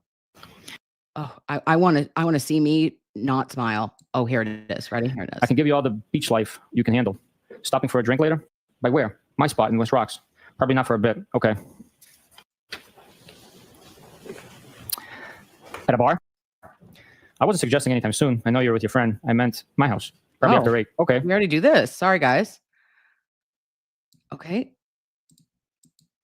I turned back the hands of time. My too thoughts. far. You didn't answer. I don't know my thoughts. Okay. I think I get it. You have any?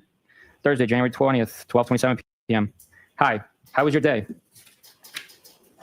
Good. Yours? I'm exhausted. Yeah, that makes 2 of us. But I want a drink. Really? Oh, back to the I'll drink. give you Hardy's digits. Who? Hardy from 98.5 midday show. He hangs out at the Current sometime. He's a spokesperson for Recovery Center of America. Haha. I don't have a problem. Kidding. I know. Oh. So you know when you have someone who's like your friend that's like got a dry sense of humor? I have one. His name is Dave Cullinane. Okay. He says shit sometimes that I'm like, is he fucking with me or is he not fucking with me? I can't tell. And 10 out of 10 times it is absolutely he's fucking with me. But he's like my favorite, my annoying little brother.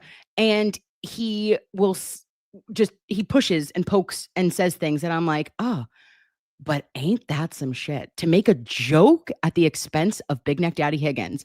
And after she has talked to him for approximately a week and a half, every time he's talking to her about, I'm going to get a drink. I love a belt. I've got a belt. I like big ice balls. Like, okay, yep, we all know about what you're doing, pal. Soon as you're done work, you're going somewhere for what? A beverage.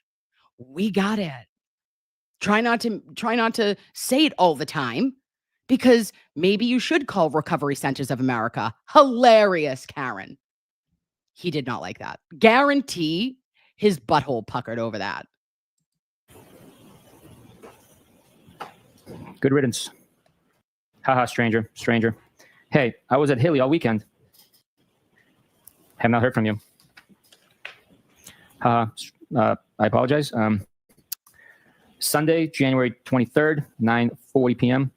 Phone works. Thought you were all set. With talking? No. You sure? Friday, 11:32 p.m. Well. Saturday, 11:54 a.m. John died. Okay, we've made it through the battle, babes. That was the longest, most horrific situation that we've ever had to do. I apologize. I'll never do it again to you, okay? That was the last time. And God forbid, if there ever was a third trial, which there will not be because this is going so much better, in my opinion, than even trial 1 did. But if there was, we can't do this again. We cannot subject ourselves to this a third time. I can't. Woohoo. Woohoo. You'll be having to send me where? Tewksbury State, Grippy Sock Vacation, 2026. Okay. I can't. No. So this was interesting. And as I went back and I look and I see the well, and we know that that AJ will start talking to Yuri about Big Neck Daddy Higgins' text to John at 12:20 that said, "Are you coming here?" So he goes, well, to Karen while Karen's in the fucking bar. Karen doesn't even pay him any attention. Not even. Bitch, you didn't even look at your phone. You looked at it. You looked at it 3 times. He saw you. He had his eyes glued, bitch. She looks down. Oop, ignored. So not only can he think to himself, oh, maybe she didn't see it. Is she wearing a belt? I don't know if she saw it. Okay, that's not what he can think. He goes, she saw it. Then what does he start doing? The Heimlich maneuver. He starts, fucking thrusting at who? Brian Albert. Their full-blown fuckery is occurring.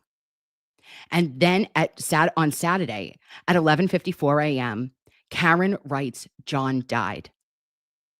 At 11:54 a.m., it is most interesting that fucking Big Neck Daddy Higgins did not respond. Not one piece of taillight had been found. No cause of death or manner of death had ever been ruled.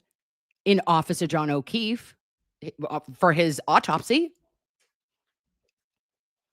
Why didn't you respond to a girl that the night before you were trying to get her attention? Oh, just saying. Okay, now we're going to hour 5:15. No, I lied. 5:12, 11-ish. Maybe it's right here. Is it? Yeah, 5:11 to 14. One of those text messages, one of the last text messages that they exchanged was, as a matter of fact, the last text message that was exchanged was Brian Higgins at 12:20 a.m. on January 29th, 2022, texting Mr. O'Keefe, "You coming here?" with 3 question marks, correct? I would have to take a look at the document. I don't have a memory of it specifically. I know I reviewed it, but I don't have a memory of the time and content.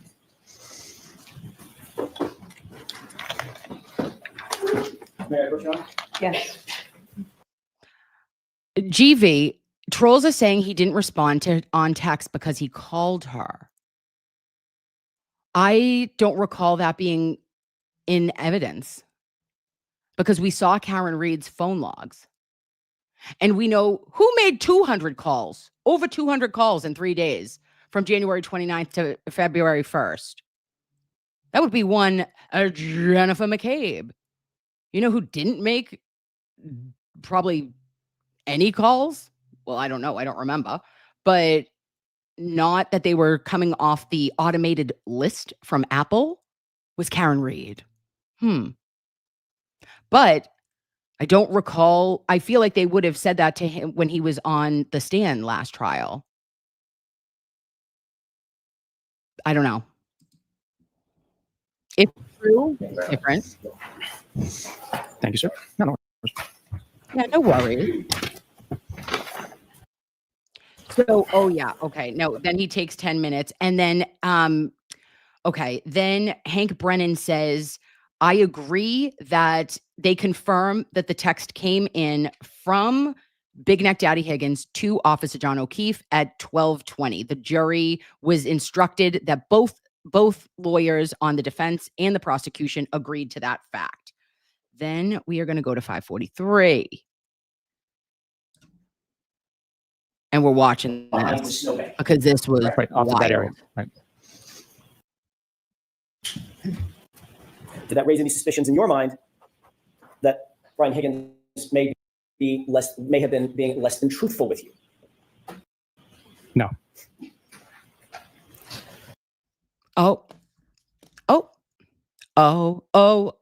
Ozempic. Sorry. So what happened here took me out. The line of questioning that AJ just did was he says, hey, babe, hey, Yuri, why didn't you ask questions in like an appropriate fashion to Brian Higgins? And he says, well, yeah, people can lie to you or whatever, but there was no reason. He saw nothing past the snowbank. Well, there was no snowbank. There was no snowbank on January 29th, 2022 at 12 or 1 o'clock in the morning. And he goes, oh, well, he meant to say the lawn. Well, but he didn't, babe. He said the snowbank. And Alan Jackson says, doesn't that give you pause or a reason to think maybe he's not telling the truth? And Yuri says in the straight face, in a Ukrainian immigrant face that is a Marine and was the president's fucking clearance of handling helicopters. He goes, no. And that's sus as fuck, if you ask me. Something in the milk ain't clean. Because if Brian Higgins was anyone else, they would have 100% been looked into a little bit further. All of the people, all of those witnesses, I guess, would have had recorded interviews. But it was because of whom they were or the badge they wore and were connected to that they were not investigated in any meaningful way. It was the band of brotherhood, the thin blue line, the tall blue wall. period. And it was from January 29th on when they narrowed their search and only focused on one suspect, one person who was connected to no one who was alive. Karen Read, in my opinion.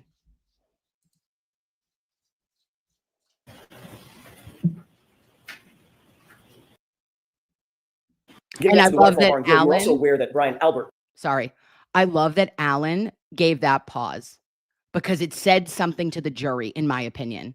Like having the jury hear that, like, oh, well, wait, he was incorrect. And you never thought there was nothing that you would have done differently? Oh. Was at the Waterfall, correct? At one point, yes, we At one point. learned that. And you knew that Brian Albert and Brian Higgins were friends with each other. Is that right? We learned that as well. Look at that little nose. He's got a Yes. nose. You've already indicated that you did not seek Brian Higgins' phone records. I may have asked you this, and if I did, I apologize. Did you seek Brian Albert's phone records or an extraction from his phone? No, we did not.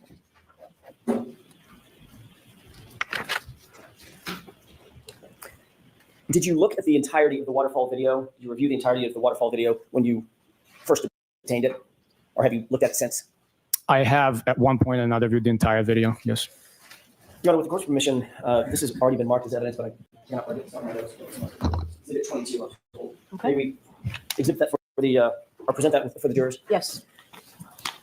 And I'm asked to advance this to runtime 8:30 to about 11:08. So a couple of minutes with the court's permission. Yes. Hi, Queen. Hey, Queen. Karen is guilty for sure. No matter what people were involved, they had nothing to do with her taillight or her glass or straw because she never went into the building. Okay. Okay, Queen. Quick question. How are you going to say that they had nothing to do with it when it is first and foremost at your property? If you were to have a party and God forbid somebody ended up not living and was, tragically unalived on your front lawn, would you or would you not have police come into your house and interview you and to look around and to search your property and to ensure that everyone is safe inside that home?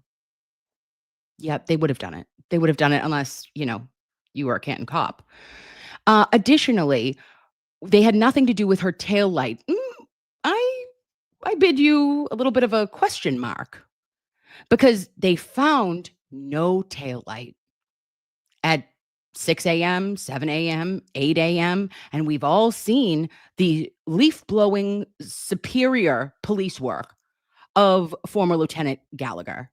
He gets out there layer by layer. I saw droplets of blood in the snow, but didn't see 47 pieces of red taillight. An entire search was conducted. As for the cup or the straw, that was taken from Waterfall, that establishment, by Officer John O'Keefe. That's not Karen's drink. Karen brought a tall glass from C.F. McCarthy's over to the Waterfall Bar and Grill. I find it a little bit concerning that not until Karen Read's Lexus vehicle was pulled back into the Sallyport at Canton Police Department, a department that was recused of this investigation 12 hours prior due to a loose as a goose family connection of the best detective on the unit and the homeowner, Brian Albert's brother relationship. Full brothers, not half or step. Well, so then the car is back at the Sallyport and it's there for 10 minutes or more before the first piece of taillight is ever found. We have police officers that had access to that Sallyport from Canton Police Department, from the ATF, Brian Higgins. We have Yuri, who's on the stand right now, and former Trooper Michael Proctor standing right next to Karen Read's taillight in that Sallyport video that we see at 5:36. And riddle me this, Queen. If Yuri told us that when he went to Dighton to go seize Karen Read's vehicle and her phone, which she handed over, no problems, and had no deleted calls or texts or searches, no one took a picture at that house. No one. Yuri said that Trooper Michael Proctor was probably 3 feet from that taillight. We know the Canton Police Department used their own personal cell phones to record the search in the morning. That was very light. Nothing was noted. So there are many questions. And this case has, if you don't believe Karen, if you don't like Karen, I get it. Hey, babe, do you? But if you can't see that this case is riddled with reasonable doubt and negligent police work, then you're not looking at it, in my opinion, objectively. I want justice for Officer John O'Keefe. If I believed that Karen Read was responsible for taking his life, I would never be on here saying that I don't think she did it. It is because of my medical training and experience and after looking at Officer John O'Keefe's body, his autopsy. That's what told me. The autopsy spoke to me. Other things speak to other fucking people in this case, okay, babe? But the autopsy spoke to me. And at that moment I said, well, I have questions. And I've never gotten an answer. Does not make sense that someone is struck and subsequently unalived, tragically, fatally killed in a pedestrian strike, and they do not have a bruise on their lower extremities, on their hips, on their pelvis. It does not make sense. I've never in my life seen a taillight, and I've seen several motor vehicle accidents. Of course, you see dents. You see people getting hit head on. This is a side swipe that allegedly spontaneously combusted polycarbonate taillight. I don't get it. I don't get how many different ways that you can say, she did it, when I don't see anything that was found, that was produced prior to Karen Read's evidence being brought back to that same conflicted department. And it was flimsy the first time. And this time it showed that this is a sham. Thank you for being here. Let's go ahead and play that. Can we pause it briefly, Mr. Wolk? Yes. Thank you, sir. Can you please, if you can, point for the jurors whether or not you see Brian Higgins in that video? I'll use the screen in front of me for initial indication. I believe that is Brian Higgins right there.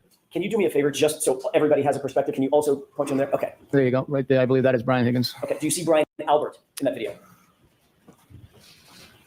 I can't tell you exactly. Maybe if you run it a little bit longer, or zoom it in, I could possibly tell you. But from right here, right now, I cannot. Sergeant, why don't we play this for a couple of seconds? And if you don't mind, if you get to a point where you recognize the person that you know is Brian Albert, could you just tell me to stop and I'll pause it? Absolutely. Let's go ahead and play it with the court's permission. Sure. All right. And he's just identifying right now, babes. And then we're going to, oh, no.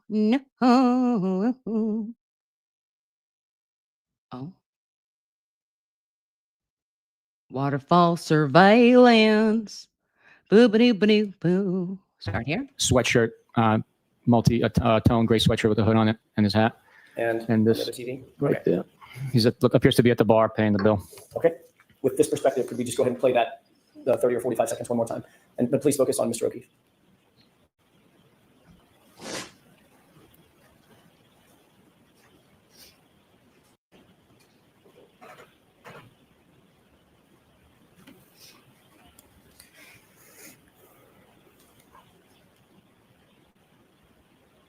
Pause it. Do you see where Mr. O'Keefe is looking at this point? Yes. Where is he looking? What direction? Well, from this vantage point, it looks like he's looking to the left on the screen at the individual he appears to be conversing with. Okay. Go ahead and play it. Pause it. And what about now? Same individual. Okay. He's still engaged in conversation. Pause it. And what about now?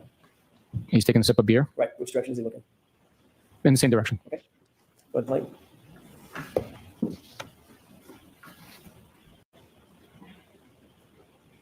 Oh. And go ahead and pause it. We can go back out to the full screen. At this point, does it appear in the video that Brian Higgins, Brian Albert, Chris Albert have all left the bar?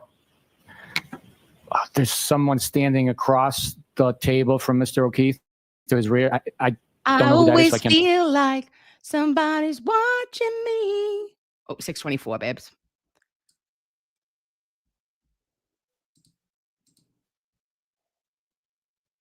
Oh, JK. Hi, OnlyFan.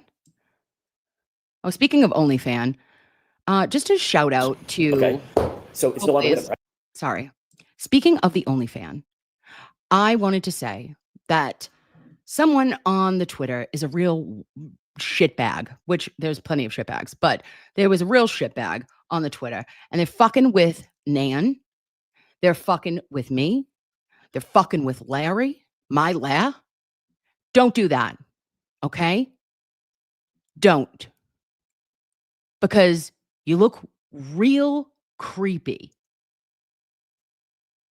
And, you know, it's one thing to say you hate us. It's one thing to make fun of how we look, how we talk, anything you want. Make fun of me. Don't fuck with anyone of my family or you're going to have problems. And I'll tell you that right now. And the problem would be that I'll report you and not to Twitter. I'll report you to somebody and not Canton PD.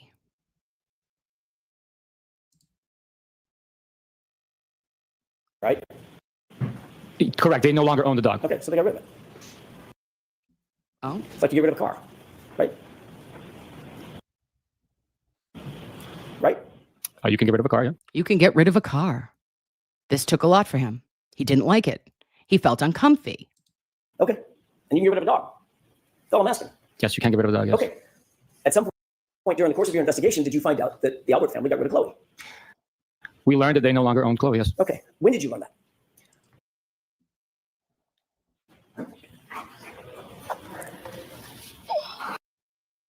This was the moment. Look at him. It's puzzled. He's puzzled. Who am I? These are the questions that Yuri asks while he sits in the final portion of Friday's cross-examination. He says, fuck my life. Fuck my life. Okay? And now he's told you all, he has told the jury for 2 days that he is reputable, that he is a man that is worthy of respect, and that although you may have a bad apple in the bunch, it does not spoil the remainder of the fruit.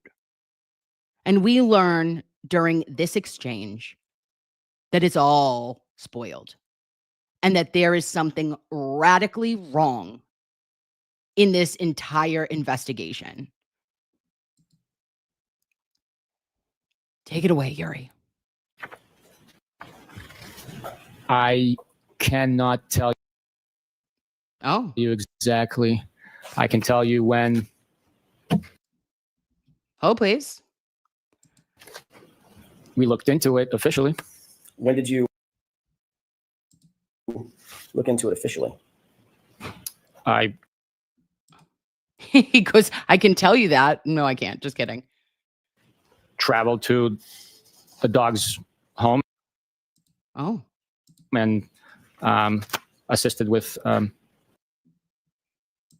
oh, sorry, guys. Bear with me. Pray for us, tiny Jesus. Pray for me. Tiny Mary, get the demons from my Wi-Fi today. Okay. So it's no longer with him, right? Nope, we're gonna let it. We're gonna let it. Correct. They no longer own the dog. Okay, so they got rid of it. It's like you get rid of Oh, we're car. lagging. Right. God, he looks mean. Right. He You can get rid of a car, yeah. mean. And you can get rid of a dog. Oh, spaghetti-o. All right, great job on the news. Thank you. We will, Yes, you Courtney can and I do will that. share what happened when we went That's to dinner last night, Sunday dinner coming up. And as We love Cully. That was Cully just trying to make some magic happen. Couldn't get it. Couldn't do it. Point during the course of your investigation, did you find out that the Albert family got rid of Chloe? We learned Oh, that they come no longer own on. Chloe. Yes. Okay. When did you learn that? When did you learn it?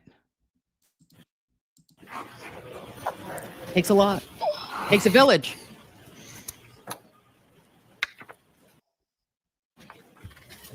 I cannot tell you exactly. I can tell you when we looked into it officially. When did you look into it officially?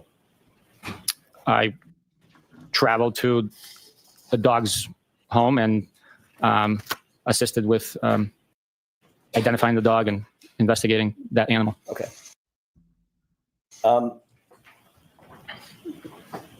What documentation did you use to identify? Pay attention to this, Animal. loveys. It was veterinary records. Veterinary records from whom? From the Albert family?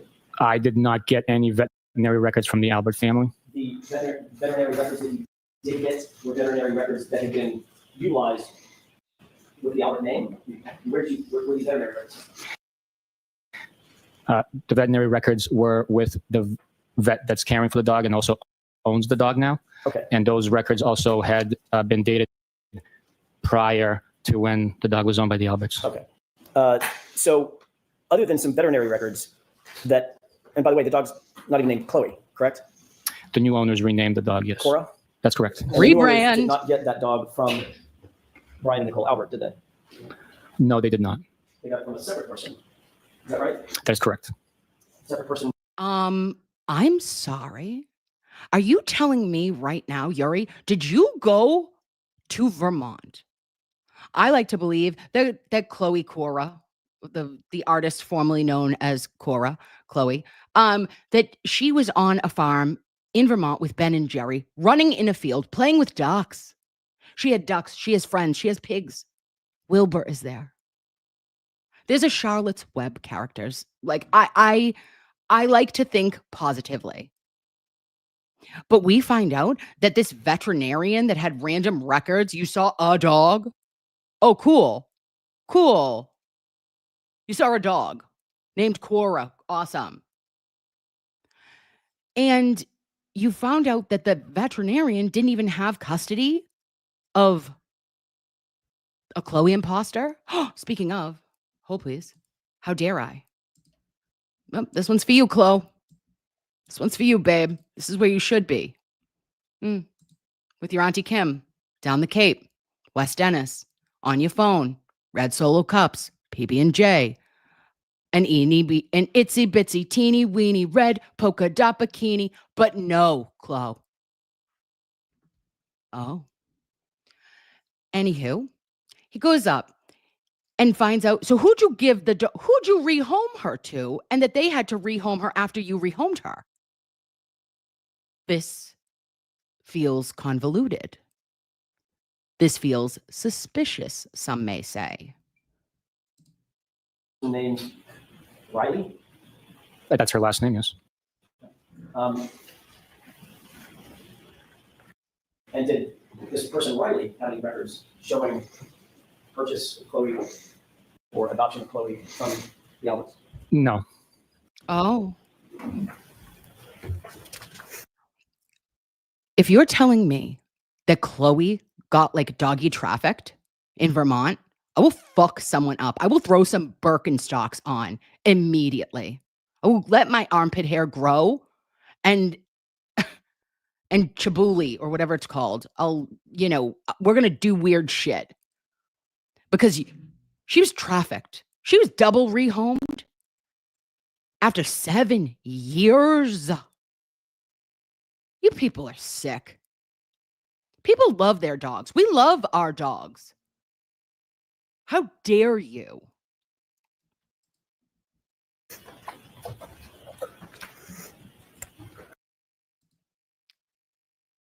Are you kidding me?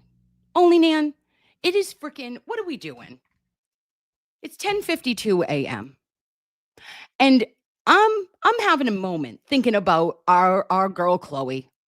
I had a moment a couple moments ago about us because if anyone's fucking with you, I will also put my Birkenstocks on. And the tabbouleh or the you know what I mean, the scent thing that the hippies do. And like it's got to stop. The online shit is weird. And don't come for me. Don't touch Only Nan. Don't touch Larry Legend, or you will have a Birkenstock so far up your ass, your mother will feel it. And that is my TED Talk for today. I'm sorry that I feel mama bear-ish when it comes to inappropriate stuff. It's all been, you take it too far and I'll take it to hell. If you want to go there, we'll go to hell in a handbasket. And you know what? Bet you $20 if Clove Baby's still alive, she's helping me. Okay, she'll bite your ass too. And then we'll have an actual comparative. Fuck off. Oh, I got something in my pocket for you. Whoosh. All right. Thank you. Only Nan, that is too kind. You are an angel face. I hope you are well. And may the force be with you and also with you. Lift up our hearts. We've got Tiny Mary and Tiny Jesus. They will protect us. I bought them in bulk. They're coming next week. I'm sending you some. Love you. Bye-bye. Thank you.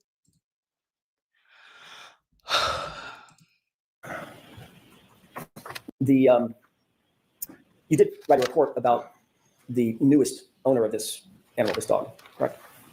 I documented my trip to the location and the steps I took and services I provided in the investigation. And in that, you did.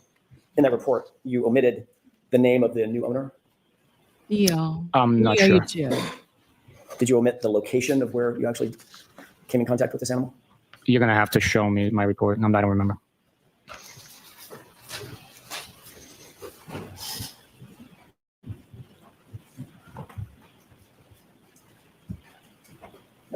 Yes.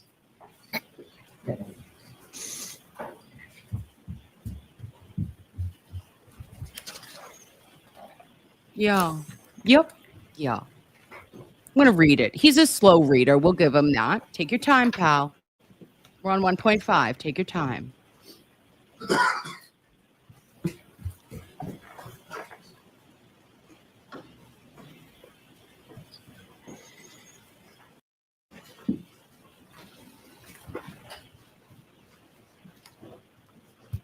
Are you all set? Look at him. He's not all set. Okay, I apologize about that. No problem. The one slowing us down just a little bit. May I approach? Yes. Oh, may I? Mother, may I? This, reviewing your report, refresh your recollections whether or not the new owner's identifying information is in this report? It did. And is that information in the report? No, it is not. You've got, there are some veterinary records that you supplied along with your report, correct? Yes. That you gathered? I'm sorry. What was You it? gathered along while you were doing Yes. Yes. Yes. Mary and Jesus are best friends. Thank you. You'll take a look at those 4 documents. Forever protect us. Do those appear to be the veterinary records that you gathered related to this animal? Tiny Mary, Tiny Jesus in the boom. Oh, is this the record? He doesn't remember.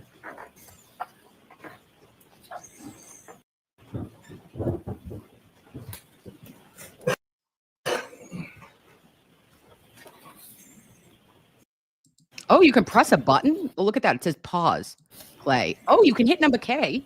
Wait a minute. Yes, it does. K is for Do Kim. any of those Babes, did you know you could hit the keyboard and it makes it, and K will stop and K will play? Do I not have to do whole plays? records, any of the veterinary records, the 4 pages that you're holding, even include the name Cora Ooh. Oh, or the name of the new owner?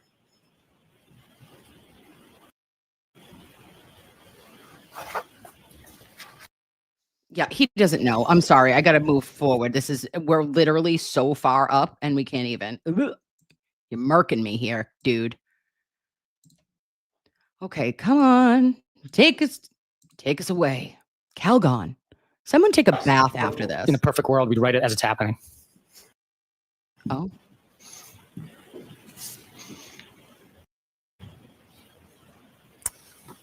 Are you aware that more than 20 official police reports in this case were not recorded for more than 100 days from the time that the event in question was done? This is the last part, loveys. Okay. Bear with me. You are angels. Thank you for being here this morning. This was a Saturday service no one asked for, completely and totally non-consensual. But to end with this by Alan Jackson was surgical, methodical. The jurors went home right after this, and they have this amount of evidence that was done how many days after in their brains. The fact that these reports were not conducted or completed and interviews were not conducted for this many days is shocking. It was shock and horror felt by the jury when they hear these numbers. Was being memorialized? I did not know the exact date in delay. Are you aware that there are 11 reports that are more than 300 days from the time of the event that was being memorialized? I was not aware, no. Are you aware that there are 3 reports that are more than 400 days from the time of the event that was being memorialized? I am not aware, no. Are you aware that there are 4 reports that are more than 500 days from the time of the event that's being memorialized? I am not aware, no. Are you aware that the longest delay of any report in this investigation was 581 Son of a bitch. days? I am not aware of that, no. Okay, well, that's that. Now we're putting me back on. Hi, loveys. Let me get out of here. I'm stop sharing this. 581 days. You heard it. You heard it here. Stop sharing. Stop. No one's sharing. Hi, loveys. 581 days. It took Heather Maxim and Ricky Ditano to be interviewed. Now, they had talked to Nagel in February of 2022. So why would it have taken them 581 days to get to the latest witnesses that were ever interviewed and or a report was memorialized in this case? Oh, that is shocking. It's horrifying. Okay. You know what's not shock and horror? Somebody saying that you're like Carrie's telling him everything. Oh, I was in shock and horror. Okay. Oh, well, this feels like real shock and horror. Don't be a horror. Okay. Your mother's a horror. And this is what we know. Yuri Bukhenik absolutely bombed on that stand Friday afternoon. I know, or I believe, that there will be an interesting day on Monday. We start at 10 a.m. It's a late start. I'm excited. I think that this is going to be the final blow. Because if you are that frigged up and you are unable to present your case by the Commonwealth in a succinct and standards and protocols were followed by these Mass State Police, then you're fucked. It doesn't matter anything that Karen Read's defense needs to bring up. If there is enough there, which I never believed that Yuri would be this bad on the stand. I didn't, because he wasn't bad last year. Michael Proctor is where we ran into the shits, you know? But this year, Yuri takes the cake. Oh, Yuri better call your mama. You better call your mama. She'll make you some meatballs. Okay, sorry, babes. Let's go here. Emily C. I can't stand this man, but he may have a future in voice reading. At first, it was a disaster, but once they had the sidebar and the text went up on screen, damn, I was sad. I couldn't get any work done. Yeah, he got it together. And I still have something that feels very deeply hurt in my soul that I was not called to read for the part of whom? Big Neck Daddy Higgins. And Christina Mitchell, thank you so much, Lovey, for being here and saying, Nurse Kim, just a little appreciation from the UK. Babes, I wanted to tell you that I turned the super chats on, found it. They had been off for over 10 days, forgot where they lived, couldn't find them, had to watch my own I had to watch a YouTube video to remind me where they lived in the computer. I was in the the studio, I think, of the YouTube, but I couldn't find it. And long story short, I found it. Thank you. I love you. And then we have NH Dude, $10 for that happy Mother's Day. To all the moms in the chat, you all rock. NH Dude 603, you rock. Thank you for appreciating the mamas. And dear mama, we're thankful for all the moms. You are superheroes. The fact that you do raise humans, you build humans and then raise them. Oh, pretty magical if you ask me. And Kathy S. has been a consensual member at Nurse Kim's house for 1 month. And Alan is just getting started. Yes, babe. I think that it's going to be wild on Monday. Anne-Marie Deandra, thank you so much, Lovey. I appreciate you. And Bev's buffer zone is going to be smaller. Did you see? I think that Randazza did some good work. First Amendment. Did I read that finding? No, but people seem very victorious about it. I'm going to have to follow up. Fuck that buffer zone.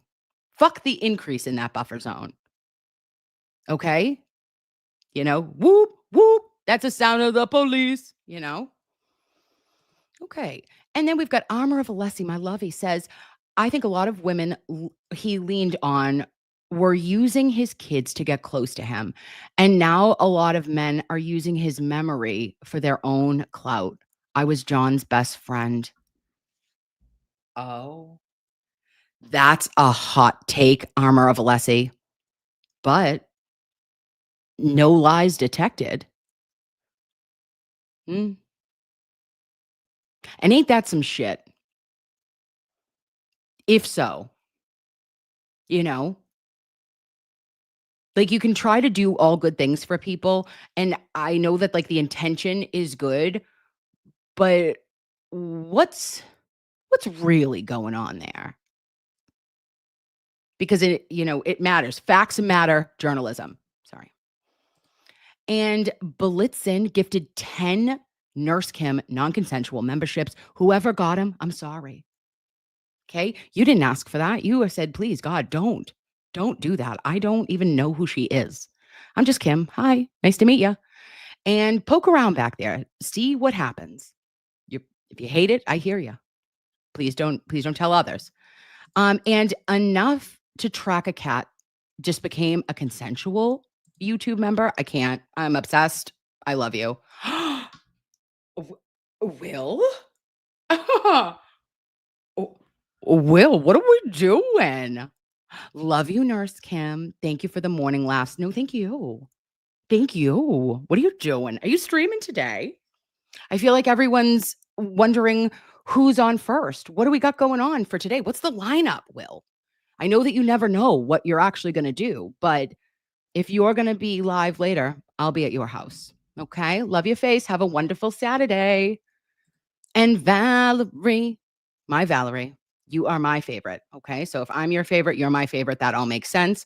My Parksy Cold Medina, you are my queen in black. Look at that black and white still shot of the one and only Mrs. Parks. She is an angel among us. And Gallagher's blower. Oh. This reading was brought to you by Yuri's aversion to the word flirtations. Correct. Flirting, meh. Ghosted Mr. Higgins. You know, it was a little before my time. Oh, no, after my time. I've never used the word ghosted. And I said, yeah. You've never ghosted anyone or been ghosted. Sure, Yuri. And my Maddie Wag says, I love you so much, Nurse Kim. So glad you're covering this. You totally get it. None of the guys get Karen's perspective. And I are the smartest and the prettiest. Yes, you are. Maddie Wags, you are the smartest and the prettiest. And I just say that the boys have a very interesting perspective, but they're not ladies. You know what I'm saying? So we gotta leave it to the girls, right? You take it from your side, and then I can say how I interpret something. But nothing is specifically right or wrong. It's just how it hits me is going to always be different than maybe how Mike sees something or Will sees something or Maza. And just a moment to have like a Maza appreciation moment. He had a stream and he hasn't been like on much, and now he's back. And I just wanted to say that if you are not subscribed to Maza Media, that loveys, you should, because Maza is an angel. He is a light. He is like kindness in human form, and he is pure and good. And I just want to give him all the confidence and all like just the positive vibes that we can give him, because he means a lot to us. And we just want to let him know that, like, you know, he belongs here and that we need him. And that's my story. So I love you, Maza, and I love you, my Maddie Wags. And Captain Skid Marks says, what's more tragic than John's death is putting an innocent woman in prison for it. That's not justice. Captain Skid Marks, to the rescue. Yep. You just said it. You summed it up. That's you. You're the king. You're the captain. Oh, captain, my captain. Yes.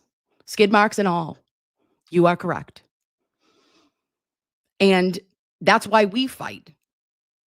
Because we stand up and say, abso-fucking-lutely not. Not today, Satan. You know? Like, if Karen did it, Karen needs to pay for what she did. We would all agree on that. Hello, Scott. You know, we don't believe in people getting away with crimes that they did commit. We truly, firmly, earnestly believe that Karen Read is innocent, factually innocent. Thank you so much for being here, Levy. And then, back to the Queen. Oh, I'm sorry. Hello, Lothario. Okay, it's only Nan. She came through. She dropped it. She sprinkled $200, and she said, "Show up, Kim." And Kim was like, "Fuck yeah, I'm gonna keep." And she put it in red because why? Chloe's red bikini. She knows. Incy wincy teeny weeny. Red polka dot bikini. This one's for you, Chloe, babe. We protect you. We love animals. We love humans. And we're not assholes. So I got your back, Nan. And I appreciate you. And then Meatball Morrissey Skettystain said, my lord, Vizzy Fushizzy bit a girl in the right buttocks last summer. He did 10 days on house arrest. Immigration, nope. Immunizations began preventative planning, muzzle trainings with pizza, and only when people visit, take responsibility. Oh no. In the butt cheek last summer. And, when he didn't mean to, but he had to go to classes. Get your classes on, right? That's what we do. We say, oh, you got to go to school. We don't bite your friends. I had to sing that to my daughter, Olivia. She bit her friends. If someone was getting a Cheez-It and or a goldfish at her daycare, she had a little bit of, I think she had food aggression. And she said, I'm going to bite my friend on the shoulder. And then I get a call from Miss Christine and she says, hey, babe, if we don't get the nibbler over here under control, I'm going to be expelling her. Consequences, responsibility. I'll just say this. Olivia learned. She said, I'm not going to bite my friends anymore because her sister helped her. Yep, this is what we do. Mommy taught, sister listened, and we don't bite our friends. Thank you.